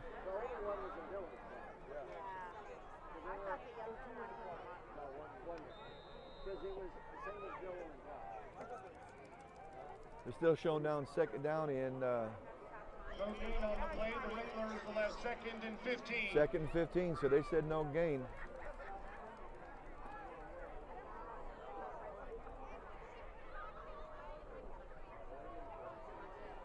Another low snap.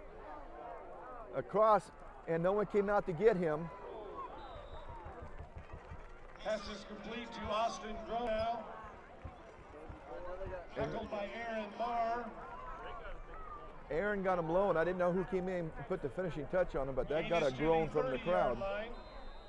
That's a pickup of 10. They had a crossing route, and the guy on the inside crossed to the outside, and no one went with him to pick him up.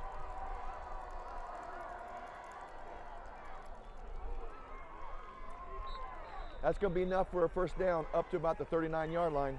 Pass is complete to Corey Martins. Tackled by Cade Calvert. Gain is out to the 39-yard line. Railers will have 1st and 10.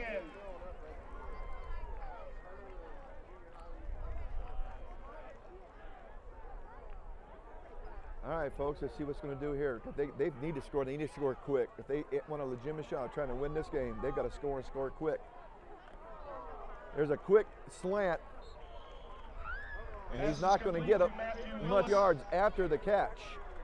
Tackled by Cade Calvert. He was immediately hit.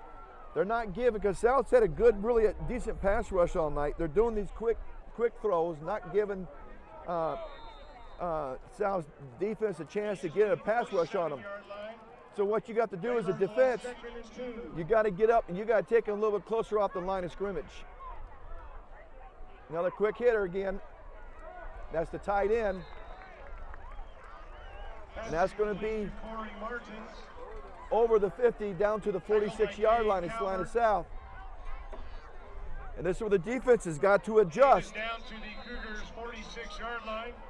Railers will have 1st and 10. And that's where you have a linebacker who lines head up on the tight end, and you jam him at the line of scrimmage, not let him get a free release off the line of scrimmage.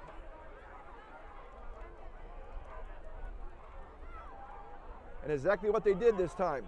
They're costing him to roll it, and he's going to get gang tackled down inside the 45, down to about, looks like about the 41.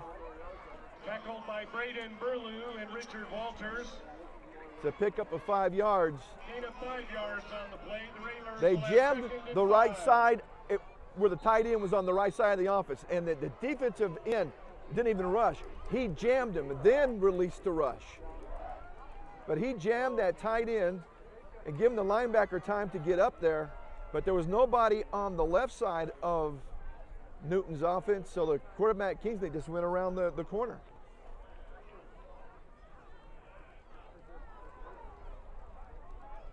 There's a pass rush again. And they should have had him for a sack, folks, and they did not. They missed. Missed tackles. Tackled by Richard Walters.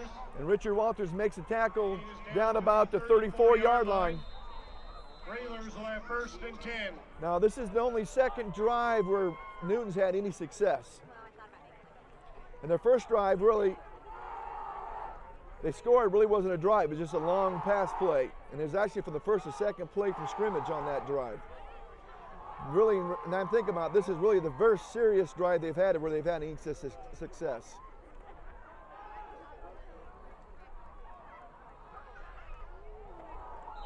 Now again, he's rolling out to the right. They're jamming the tight end, and he threw back because the linebacker who first went with him then came up when he rolled to the right to try to cut that off.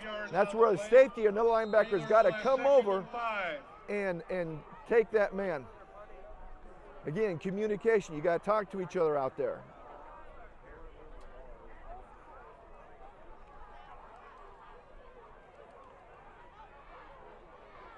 Way overthrown pass. All right, South only has 3 defensive linemen on the field. They're starting a linebacker for their 4th rusher, but that's giving them 8 to 7 guys they can put back in defense. So they really need, and the other thing is, like I said, The defensive end that is on the tight end side of the ball is jamming that tight end, not giving him a free release. Ball's loose. South's got it. They've had low snaps all game long to the quarterback, Kingsley. And this time, it bounced. He tried to pick it up, looked up, and it bounced off his hands forward. He tried to dive and go for it. And the one drive there, Newton was actually doing something, ends in a mistake. Take over 1st and 10 at their own 33-yard line.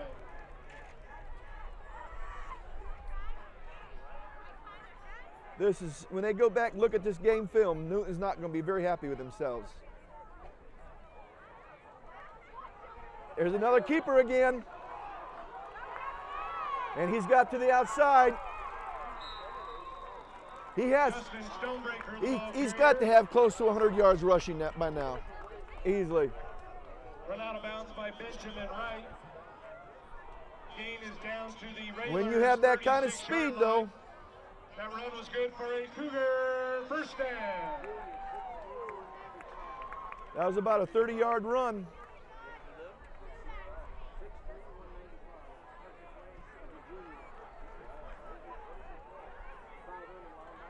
That's what will keep linebackers and safeties up close. When you have a quarterback can run like that, that can open up a, we got a flag,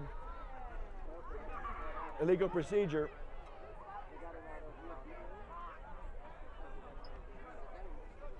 Full start, offense, 5-yard penalty, still first down. Outside the 15-yarder South had and a couple holding penalty, they've had a number of these illegal procedures by the offense that I know that Coach Sellers is not going to be real happy about.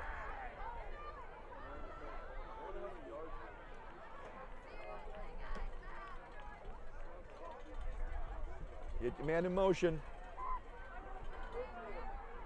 And I think he would have been better off pitching it. Now there's a flag, and it's thrown by the umpire, and that usually is holding. Tackled by Raymond Gallegos. There's a penalty flag on the play.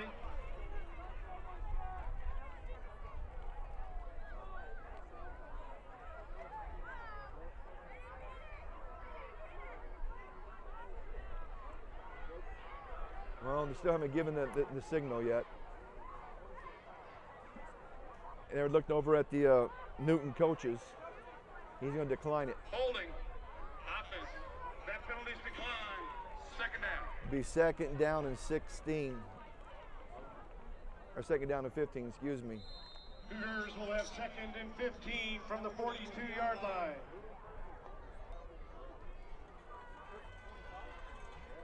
I don't understand why they didn't want to take it. Nice pass. With it's Zach Nackbar, that's going to be enough for a first down. Stonebreaker is complete to Jacob Marcotte. Oh, it's Jacob Marcotte, the sophomore. That's down to the 25-yard line, and that's good enough for a first down. Gain is down to the 25-yard line. First down, Cougars.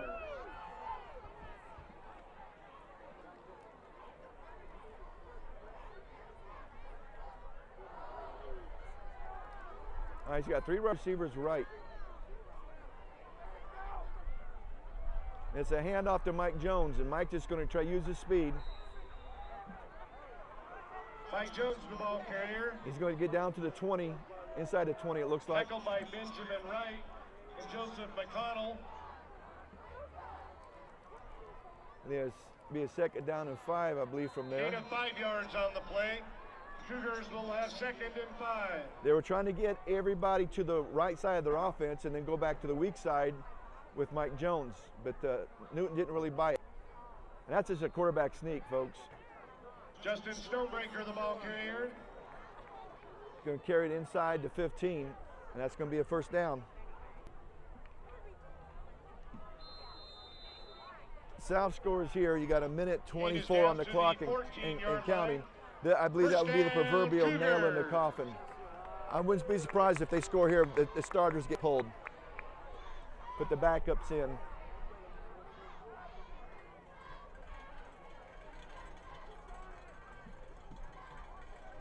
And there's a pitch to Mike Jones. He made the first man miss, and he's going to get inside the 10. Jones.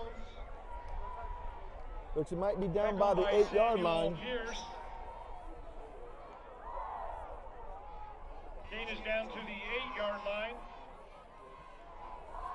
I think that's a 6-yard pickup. And really, he should have been tackled for no gain, but he made the first man miss, and then Cougars will have 2nd and 4. he's not the biggest of guys. He's 5'10", 171, but he's got a lot of power to him, and he runs low, and he just got those extra yards just on effort. Here's the man in formation again, and they're going to give it to the man in motion, which is Zach Nakbar, and they're going to tackle him for a loss. Nakbar, the ball carrier. Tackled by Samuel Pierce and Joseph McConnell. That's back about the, let's say about the 12, 13-yard line. Loss is back to the 12-yard line. And that's going to be into the third quarter. It's the end of the third quarter. With the score, Cougars 40, Raiders Well, we'll take that 7. because that brings them down to our end of the field where we can have a better view. So you're looking at a score at the 3 quarters of South 40, Newton 7.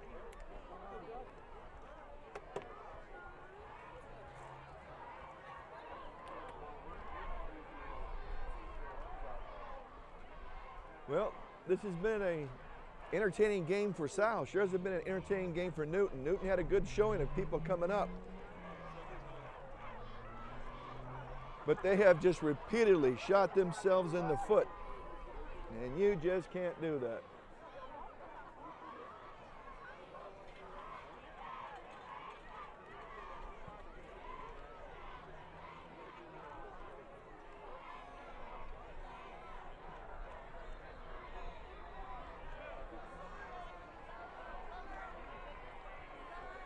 And I know Coach Seller's not going to be 100% happy. It's a win, but he's not going to be happy about the one turnover and not going to be very happy about all the penalties.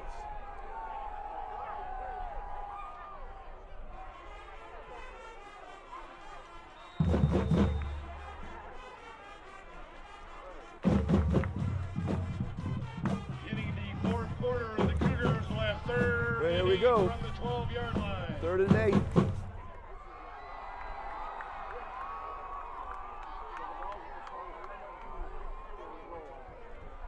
He's got 3 receivers right, 1 left, and 1 man in the backfield. That's Mike Jones. He's going to stay in and block.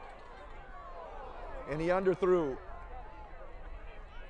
He underthrew the wide receiver, and the wide receiver got the middle, got leveled by his safety. Depending on the play was Jared Langley. And they're going to go for it, folks. They're going to go for it.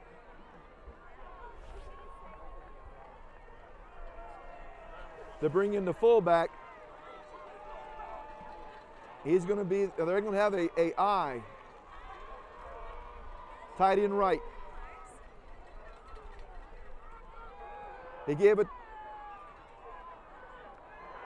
And there's a flag. He's going to be sacked all the way back to the 25-yard line.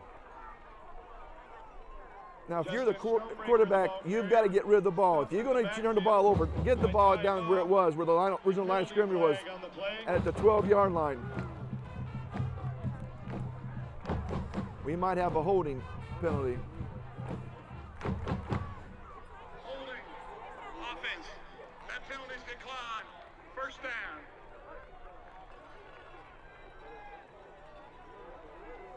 They would have been better off giving the ball to Mike Jones because he had no one out there, absolutely nobody out there. Railers will take over 1st and 10 at their own 24-yard line. And he would have walked into the end zone.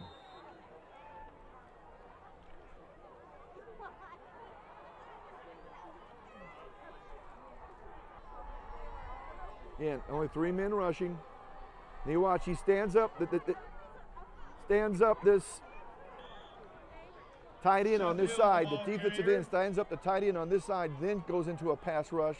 Tackled by Dalton Harmon. They're not going to give him the free release off the line of scrimmage.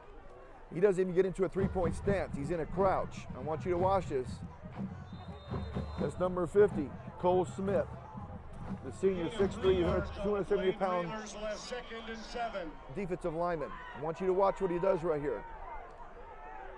He doesn't even get into a three-point stance. He's in a crouch. Now he's rushing. And it was underthrown. Pass intended for Bradley Million is incomplete.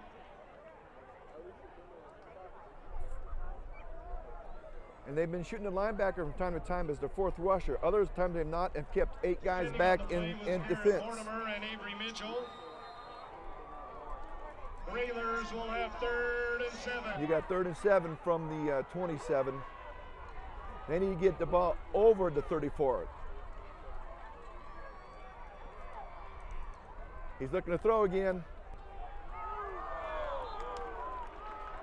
Nice defense. For Corey Martis was incomplete. Defending on the play was Aaron Marr. Aaron Marr, Railers the senior who missed last game. And he's a wide receiver and defensive back. But since he's been hurt and we've had some kids step up at the wide receiver spot, they've been saving him and letting him play defense. All right, this should be interesting to see if they can actually get the ball off and do something with it.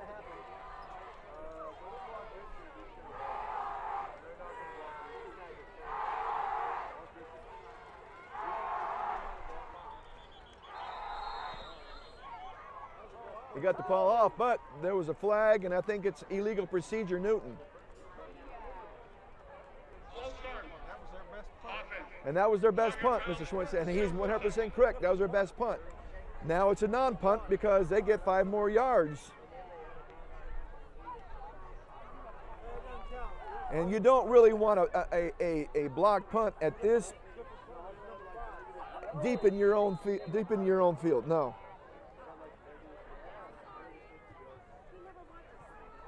The snap is not crisp. It's high and looping. That actually was a better snap of it. Again, not a good punt. Good bounce, but not a good punt. And South will get the ball at their own 49-yard line. Out of bounds at the 49-yard line. Cougars will take over 1st and 10.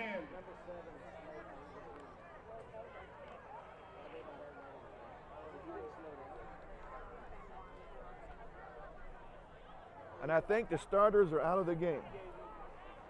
Yeah, Justin Stonebreaker is on the bench.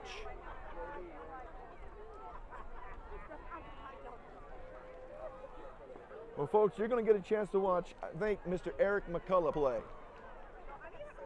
And you're going to see someone who has got the same kind of speed that Mike Jones does.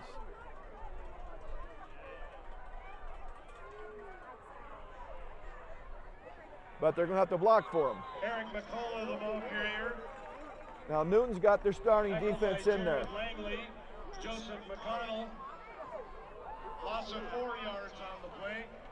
Cougars will have 2nd and 14. And since Dalton Wassenberg, the backup quarterback, is out, and he's going to be out for a while.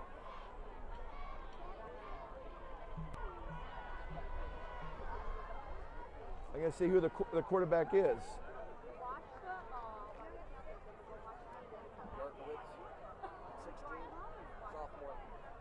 Jacob, sophomore, Yerkowitz, 6'2", 180-pound, big kid. Kieran Stegmeyer, the ball carrier. And that was Kieran Stegmeyer, the junior fullback. Tackled by Raymond Gallegos.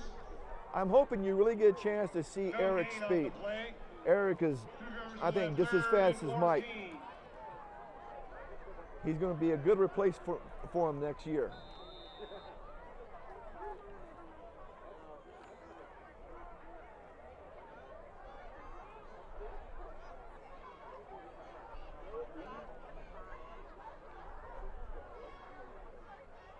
They're in the eye. And it's just a handoff. Eric McCullough, the ball carrier. Tackled by Justin Mossman. And I believe this will be the first punt for South. No gain on the play. The Cougars left 4th and 14.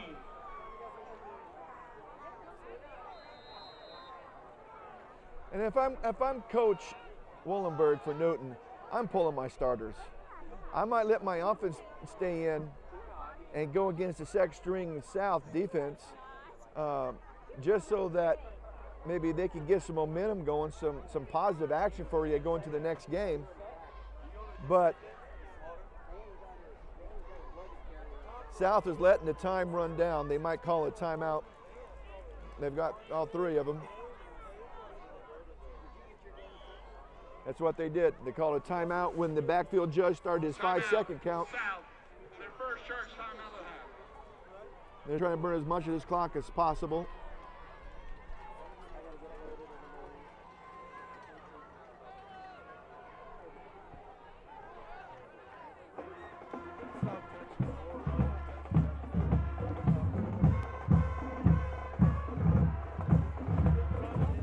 Well,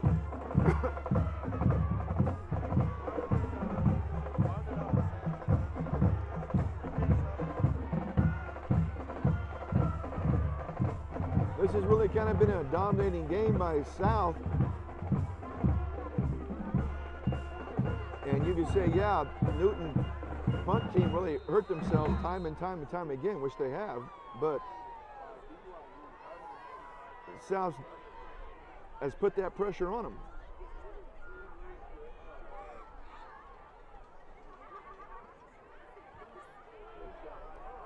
Nice high punt. He broke a couple tackles, but he didn't break it all. He's going to get back up about the 29-yard line. Returned by Samuel Pierce.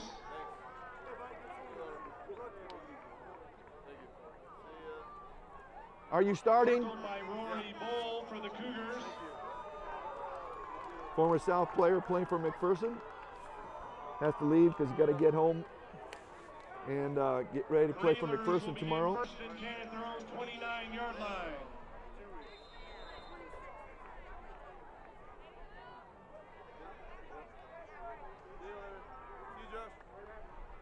Okay, here's that Reed, Seth Hill, the ball quarterback carrier. Reed to Seth Hill over to the left.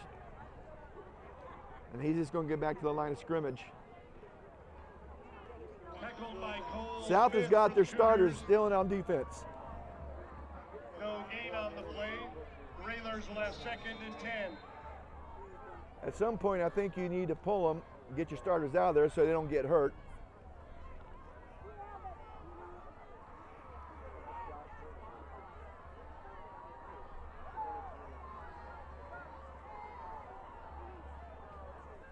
All right, he faked it to Seth. He's going to throw it. They're going to call pass interference. Pass was intercepted by Cade Calvert. Penalty flags on the play.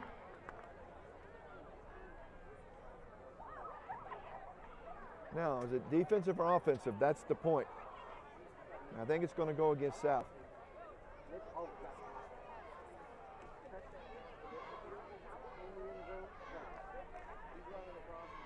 Pass interference. Defense. 15-yard penalty from the previous spot. Penalty results in a first down. The interception was made by the safety who came over, but the defensive corner on that did not get his head turned around and look at the ball and ran into the wide receiver right before the ball got there. And that might have enabled the interception.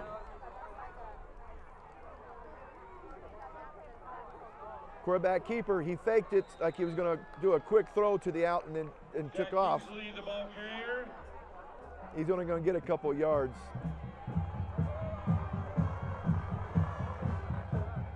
Tackled by Dustin Klauston for the Cougars.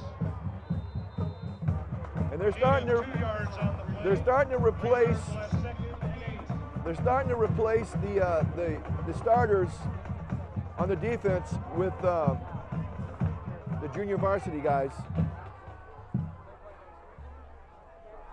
The backups are starting to get some time to play, which is good. Gives them some good good experience. And it's going to be a quarterback keeper is not going to get much.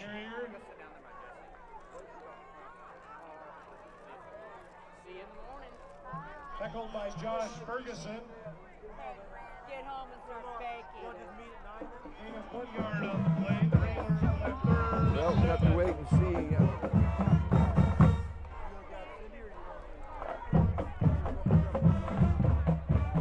Wait and see how all this plays out here. See you, Dan.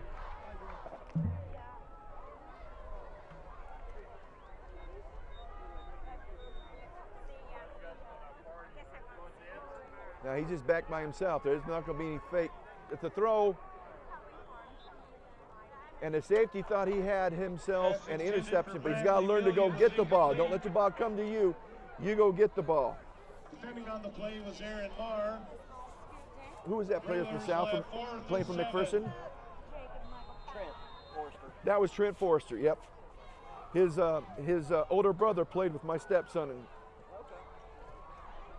they graduated '06 together, and he went, if I remember right, he went in the Army. Yeah, I think that's Army. He's in the military. Yep. Being ex-military, I'm proud of that. What do we got here? Timeout. I was wondering if it was timeout because I didn't see any laundry on the field. I don't know if you guys watched pros last week, but it was breast cancer awareness, so the flags were pink. The problem was all the towels the guys had that they would carry were pink. So whenever a towel would fall on the floor on the ground from a carrier, everybody thought it was a penalty. I think next time they need to go back to keeping the flags yellow. There was a lot of talk about that on the internet and on ESPN and the NFL Network this week. You saw guys wearing pink shoes, pink socks, pink armbands. Even the officials are wearing pink armbands. I'm all for that, but when you have pink flags and then you got the little towels they like to carry with them to keep their hands dry are pink, there's a lot of confusion.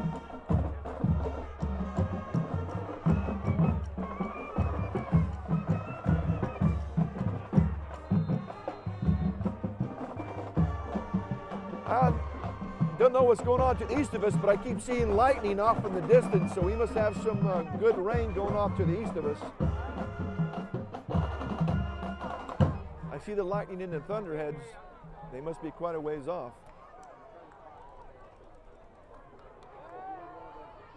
You got a fourth down in about 7. It's a short 7, long 6.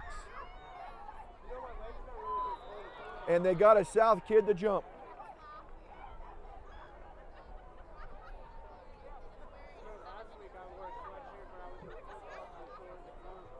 Unless they're calling that Newton person move first.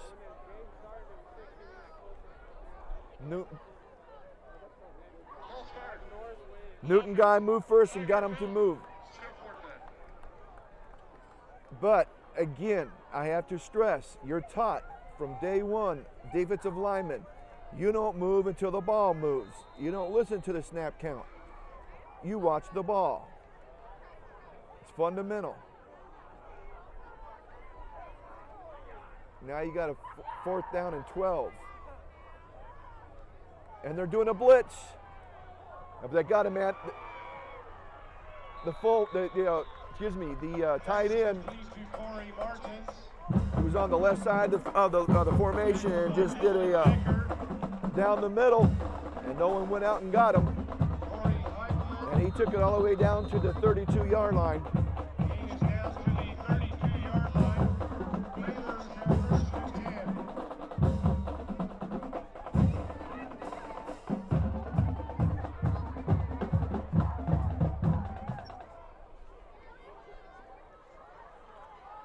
It's a quarterback keeper.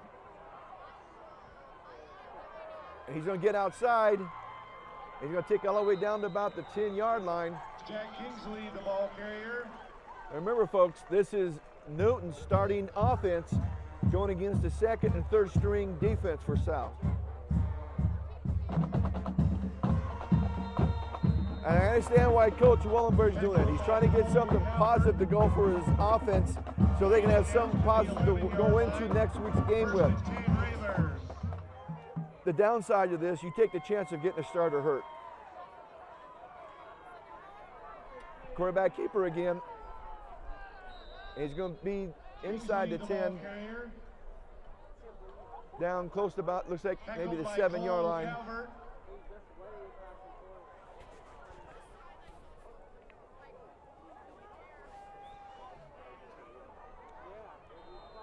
To the 6-yard line. Baylor's have 2nd and 5.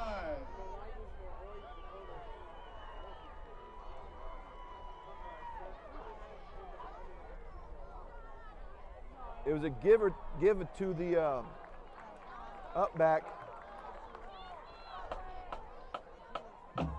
They take it down to about the 5-yard line. And that's going to be a 3rd down and 4.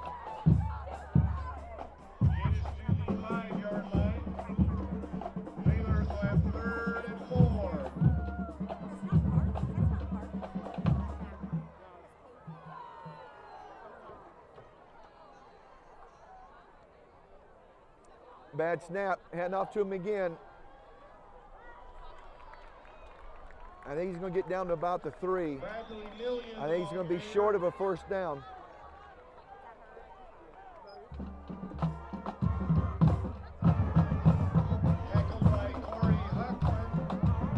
Be 4th down and 2. And they need to get the ball to the 1-yard line.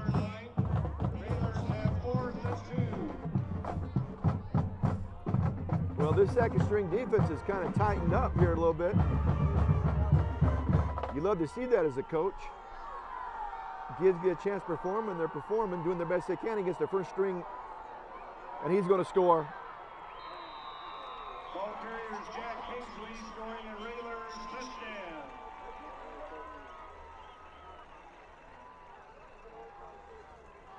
And I wouldn't be surprised to see an onside kick. But if they kick the extra point, they're going to be down 26 points. No reason to do that with 3:05 on the clock.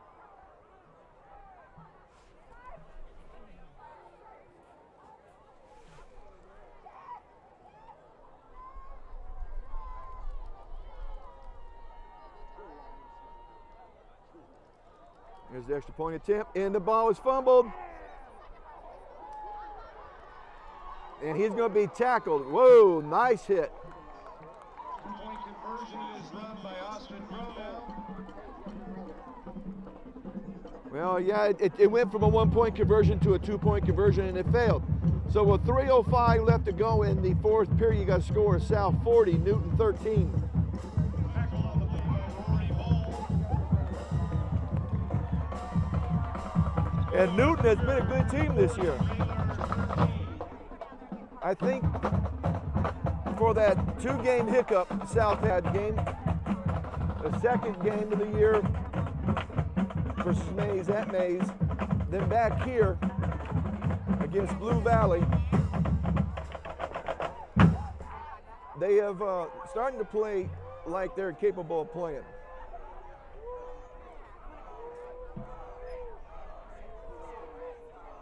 And that's the big thing. They are now playing like they're capable of playing.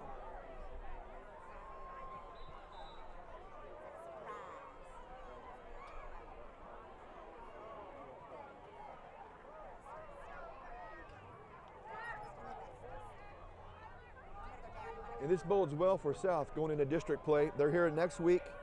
Central will be home. South will be the visiting team, and then South will have their last 2 games of the season in district here at home versus Great Bend and Hayes, where Central has to go on the road to each team. And another little pooch kick caught by the up back.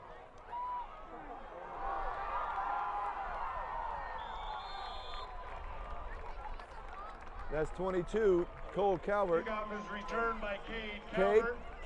Cade Calvert. He showed you that speed there. Cougars will begin first and 10 at their own 49-yard line.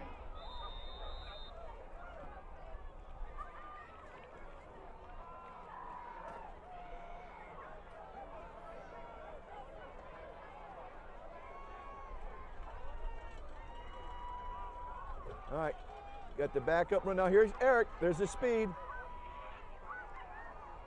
Now you guys should have seen that. As soon as he turned and went north and south, you saw that little jet, that little burst of speed. Tackled by Zachary Schmidt. The same kind of burst you see out of Justin Stonebreaker and Mike Jones. That when they gets the hole, you can get it. Now he only got 3 yards on that carry Down to the Railers' 48-yard line. because he was about 3 or 4 yards behind the line of scrimmage when he turned to go upfield.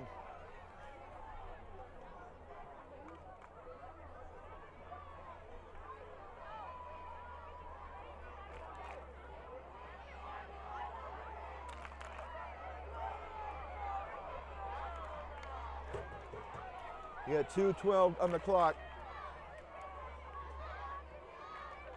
And they're giving it to the fullback who's still driving. He's going to take it up to about the 45-yard line. He's going to carry it over the 45. That's going to pick up a 3 more. By Jacob Fulmer. And you're going to have a 3rd down and 4 from there. To the 45-yard line. Cougars have 3rd and 3. Now, folks, this is a... I don't know if Newton has still have their starters on defense in there or not, or if they got their second team in. But I would love to see the South second team get a 1st down here. That's a quarterback keeper, and he's going to have enough for a 1st down. Jacob Yarowitz, the ball carrier. Tackled by Luke Porter. And I don't know how good an arm he has.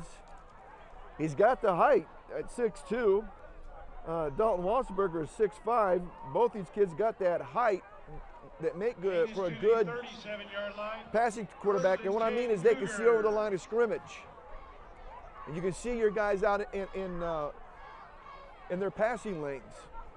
When you're like Justin, 5'11", you have a little difficulty. That's where sometimes rolling out helps you. Another quick pitch to Eric. There's that speed. There's that speed, folks. They're going to push him out inside the 10, all the way down to the 7. Run out of bounds by Benjamin Wright. This kid can flat out run. Their 4x100 relay team on track last year was fantastic. It's going to be good again this year. 7-yard line. I'm going to have to go out and make some track meets this spring.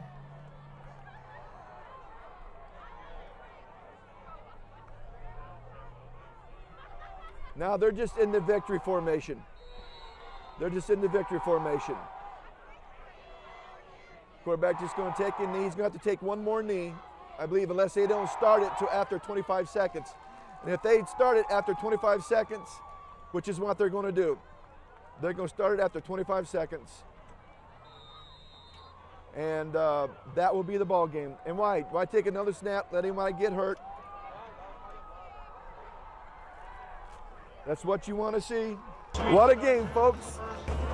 And I will see you post-game, folks, at the post-game interview.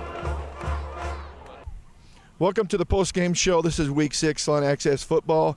And if you can still see the scoreboard, there it is. Salina South 40, Newton 13. And Newton's last score, that was against the second and third string defense by the first string offense. And I know Coach Wellenberg, and you've probably been some times that you want to get your offense some momentum going in the next week. Doing that, though, you take a chance of getting somebody hurt. Yeah, I think, I think what you think about in that situation, we've definitely been there too, is let's get ourselves that momentum and one good drive and get a good score. And, the kids did a nice job executing there. And our 2s and 3s need to step up, and we made some mistakes there that we shouldn't make, that we practiced all week for. And but for the most part, I was even proud of that group. We made them work down the field, and you had to give up the drive, but it's good for those kids. they got a big district game next week, and they need to get rolling into district, and it's a good little punctuation mark at the end of the game for them. You said it's something I want to touch on, that when we had our second and third string defense in, they got the ball down about the 10-yard line. It still took them 3 or 4 plays to punch it in. They were doing a good job of holding out against the first string offense. Yeah, we feel good about our young kids, and these first 6 weeks, I think I say it all the time, but we work a ton with our young kids and getting them ready to play, and we've had so many injuries this year, and you're going to have injuries, especially in the playoffs. And if you want to make a playoff run, you've got to have depth. And we felt that was really critical for us this year. And I've really been pleased with our young kids and the way they prepare and get better every week. And I agree. You've had a number of kids step up and to play well for your injured kids. On the way over, we talked that about all 40 points came from miscues by their punting team, and it was it's going to be a tough loss for Coach Wallenberg to take, to have your punt team miscue time and time and time, and you guys took advantage of it. I think your worst starting position was your own 46. Yeah. I was telling Barkley, let him have a few yards so we can get some yards on offense. But our defense was lights out tonight. We really challenged those guys. This is a really good offense. They do a nice job, great schematics, running the ball, and have put up a ton of points on a lot of people. And so we really challenged them this week that we don't feel like we've made a statement game yet defensively. And, we give up the one pass play for a touchdown, and that's disappointing. But, I really felt like we played lights out defensively tonight. And I want to talk to you about that play. I think that was an inside wide receiver, got behind your safety. He come up, made a play on the ball instead of just trying to make a tackle, and that's the only reason that he was able to go on into the end zone. Yeah, we told our free safety all week long that I think their tight end number 80 had twice as many targets as even the number 2, 3, and 4 kids combined. So he was really zoned in on the tight end on that play, and just let the slot back wheel around and by him. And the nice thing about it is, they tried it over and over again, and he learned from it, and that's all you can ask of your kids. I also noticed that in the second half you were taking your defensive end, I believe that was Mr. Harmon, at Cole Smith, excuse me. And he was not getting to a three-point stance. He was in a crouch. He was jamming that tight end. Then we're letting him release and going into the pass rush. Yeah, it's something that we worked on all week too, because, like I said, number 80 is a big part of their pass game, and we were fortunate. We were really good against the run with just our 3-down lineman defense, and it's nice when you can bring in that extra athlete in the backfield and covering guys, and Cole's a special player up front, and he's a kid that's an athlete and can do those kind of things, jam a tight end and then get in a pass rush, and it's nice when you have those kind of toys to play with. And it was, because as we talked before in the past, the South, great team South had in the past, their defensive line made plays behind the line of scrimmage, or right line of scrimmage. They just dominated the line of scrimmage, and that's what you did tonight against a very good offensive line. And we talked about that before the game, how big and how good you were. They're probably the second best offensive line you've played against this year, you told me, and they played lights out. Oh, they were incredible up front. It starts with Cole, but Jack Duffield and Braden Burlew and Alex Parker. Those are 4 really good players, and the incredible thing about it is that maybe the best one that we have on the team is out right now with the ACL, and it just got fortunate. Just the luck in high school, you don't get to recruit players, you just get them, and came through with a couple of classes that have some great D linemen in it, and like I said, it's kind of fun to play with those guys. Well, I know you came out of the game injury free. You're hoping to get 3 of your players back for next week, which is important because it's week 1 of district play, and it's home. You're going to be the visitor against Central here. Central just won. That'll be their second win of the year. That's going to get them pumped up. But like we talked about, South Central don't need anything. They could be 0-for, and when they play each other, it's a grudge match. Yeah, it doesn't. Yeah, you go by past history, and it doesn't matter. And it's such a special game, and both teams of kids. This is one that you circle on the calendar and you look forward to, and it seems like every year that both teams, the kids play way above them, normal levels, and you wish you could get that all the time, but it's just one of those special nights, and the stadium will be electric, and it'll be a fun one. It will be. And one question I forgot to ask you, and I know, and I told us, you're not going to be happy about the penalties you got, especially the illegal procedures and the 115-yarder in the end zone after the touchdown. I know you well that you don't like that kind of stuff, and I'm sure that's going to be addressed this week in practice. Yep. On Mondays we do our penalty runs, and it's not going to be a pretty Monday. And yeah, the unsportsmanlike conduct, that's not what we're about, and we don't stand for that kind of stuff, and he knows that, and we'll remind him again on Monday, and we'll move on.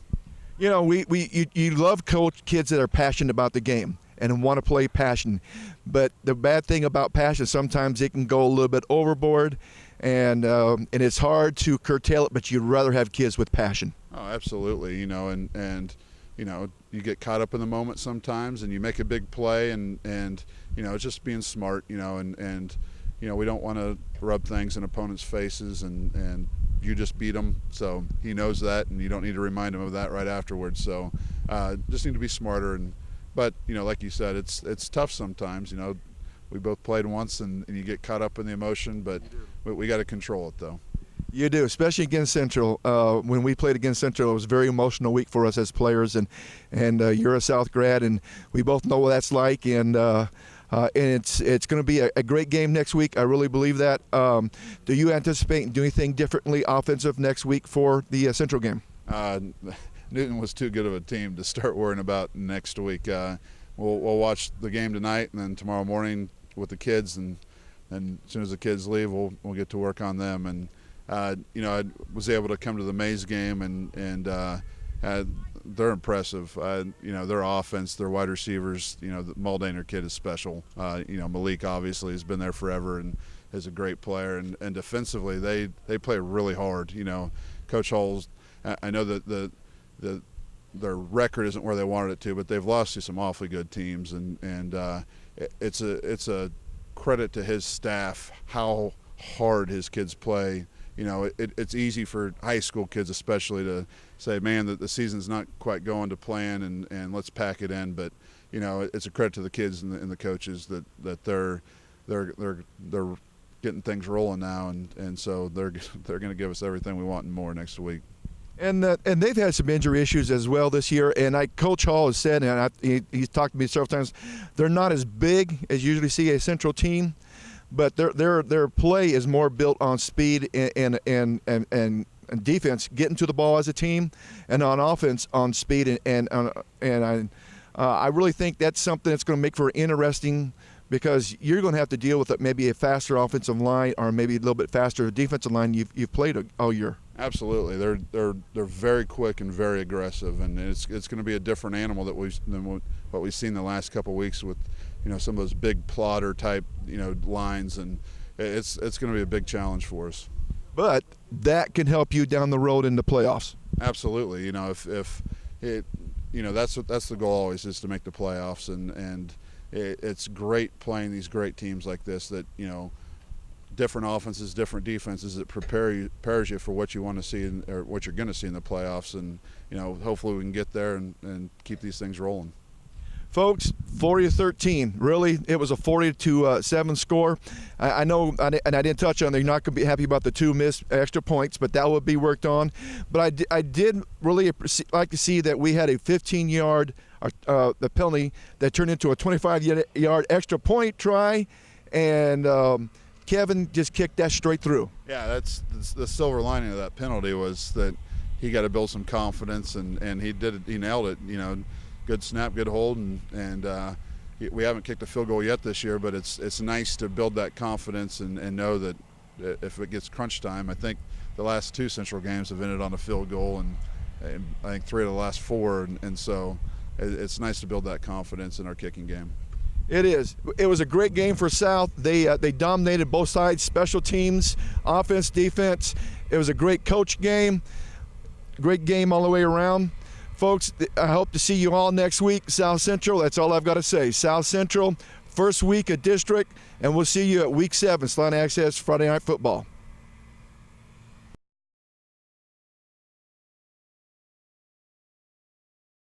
Clinic provides the Salina community with a comprehensive spectrum of services delivered with compassion and sensitivity. We strive to create a partnership with our patients that promotes health and well-being in all phases of life. We care about our patients, we care about providing quality health care services, and we care about our community. Chances are you know many of us because Maori Clinic physicians live in Salina. We are coaches for youth sports teams and leaders for Boy Scouts and 4-H. We offer time, talent, and financial support to a variety of community events and charities. Our children attend school with your children.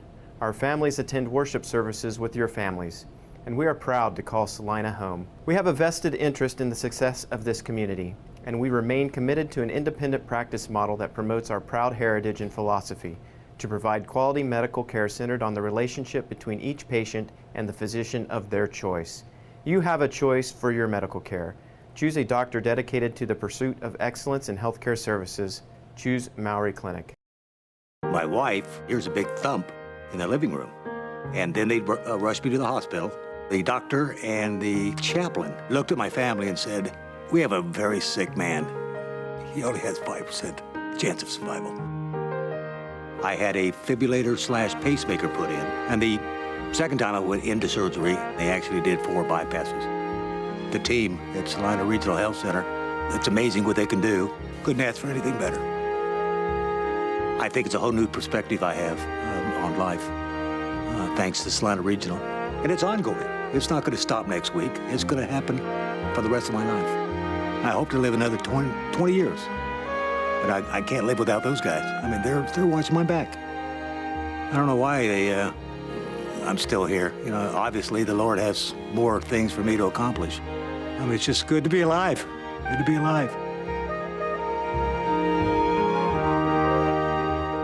The friendly staff at Salina Sports Medicine and Orthopedic Clinic, located at 523 South Santa Fe, are always welcoming new patients to serve in the areas of sports medicine, total joint care, and more. You can contact the office at 785-823-7213 or toll free at 1-866-406-4141.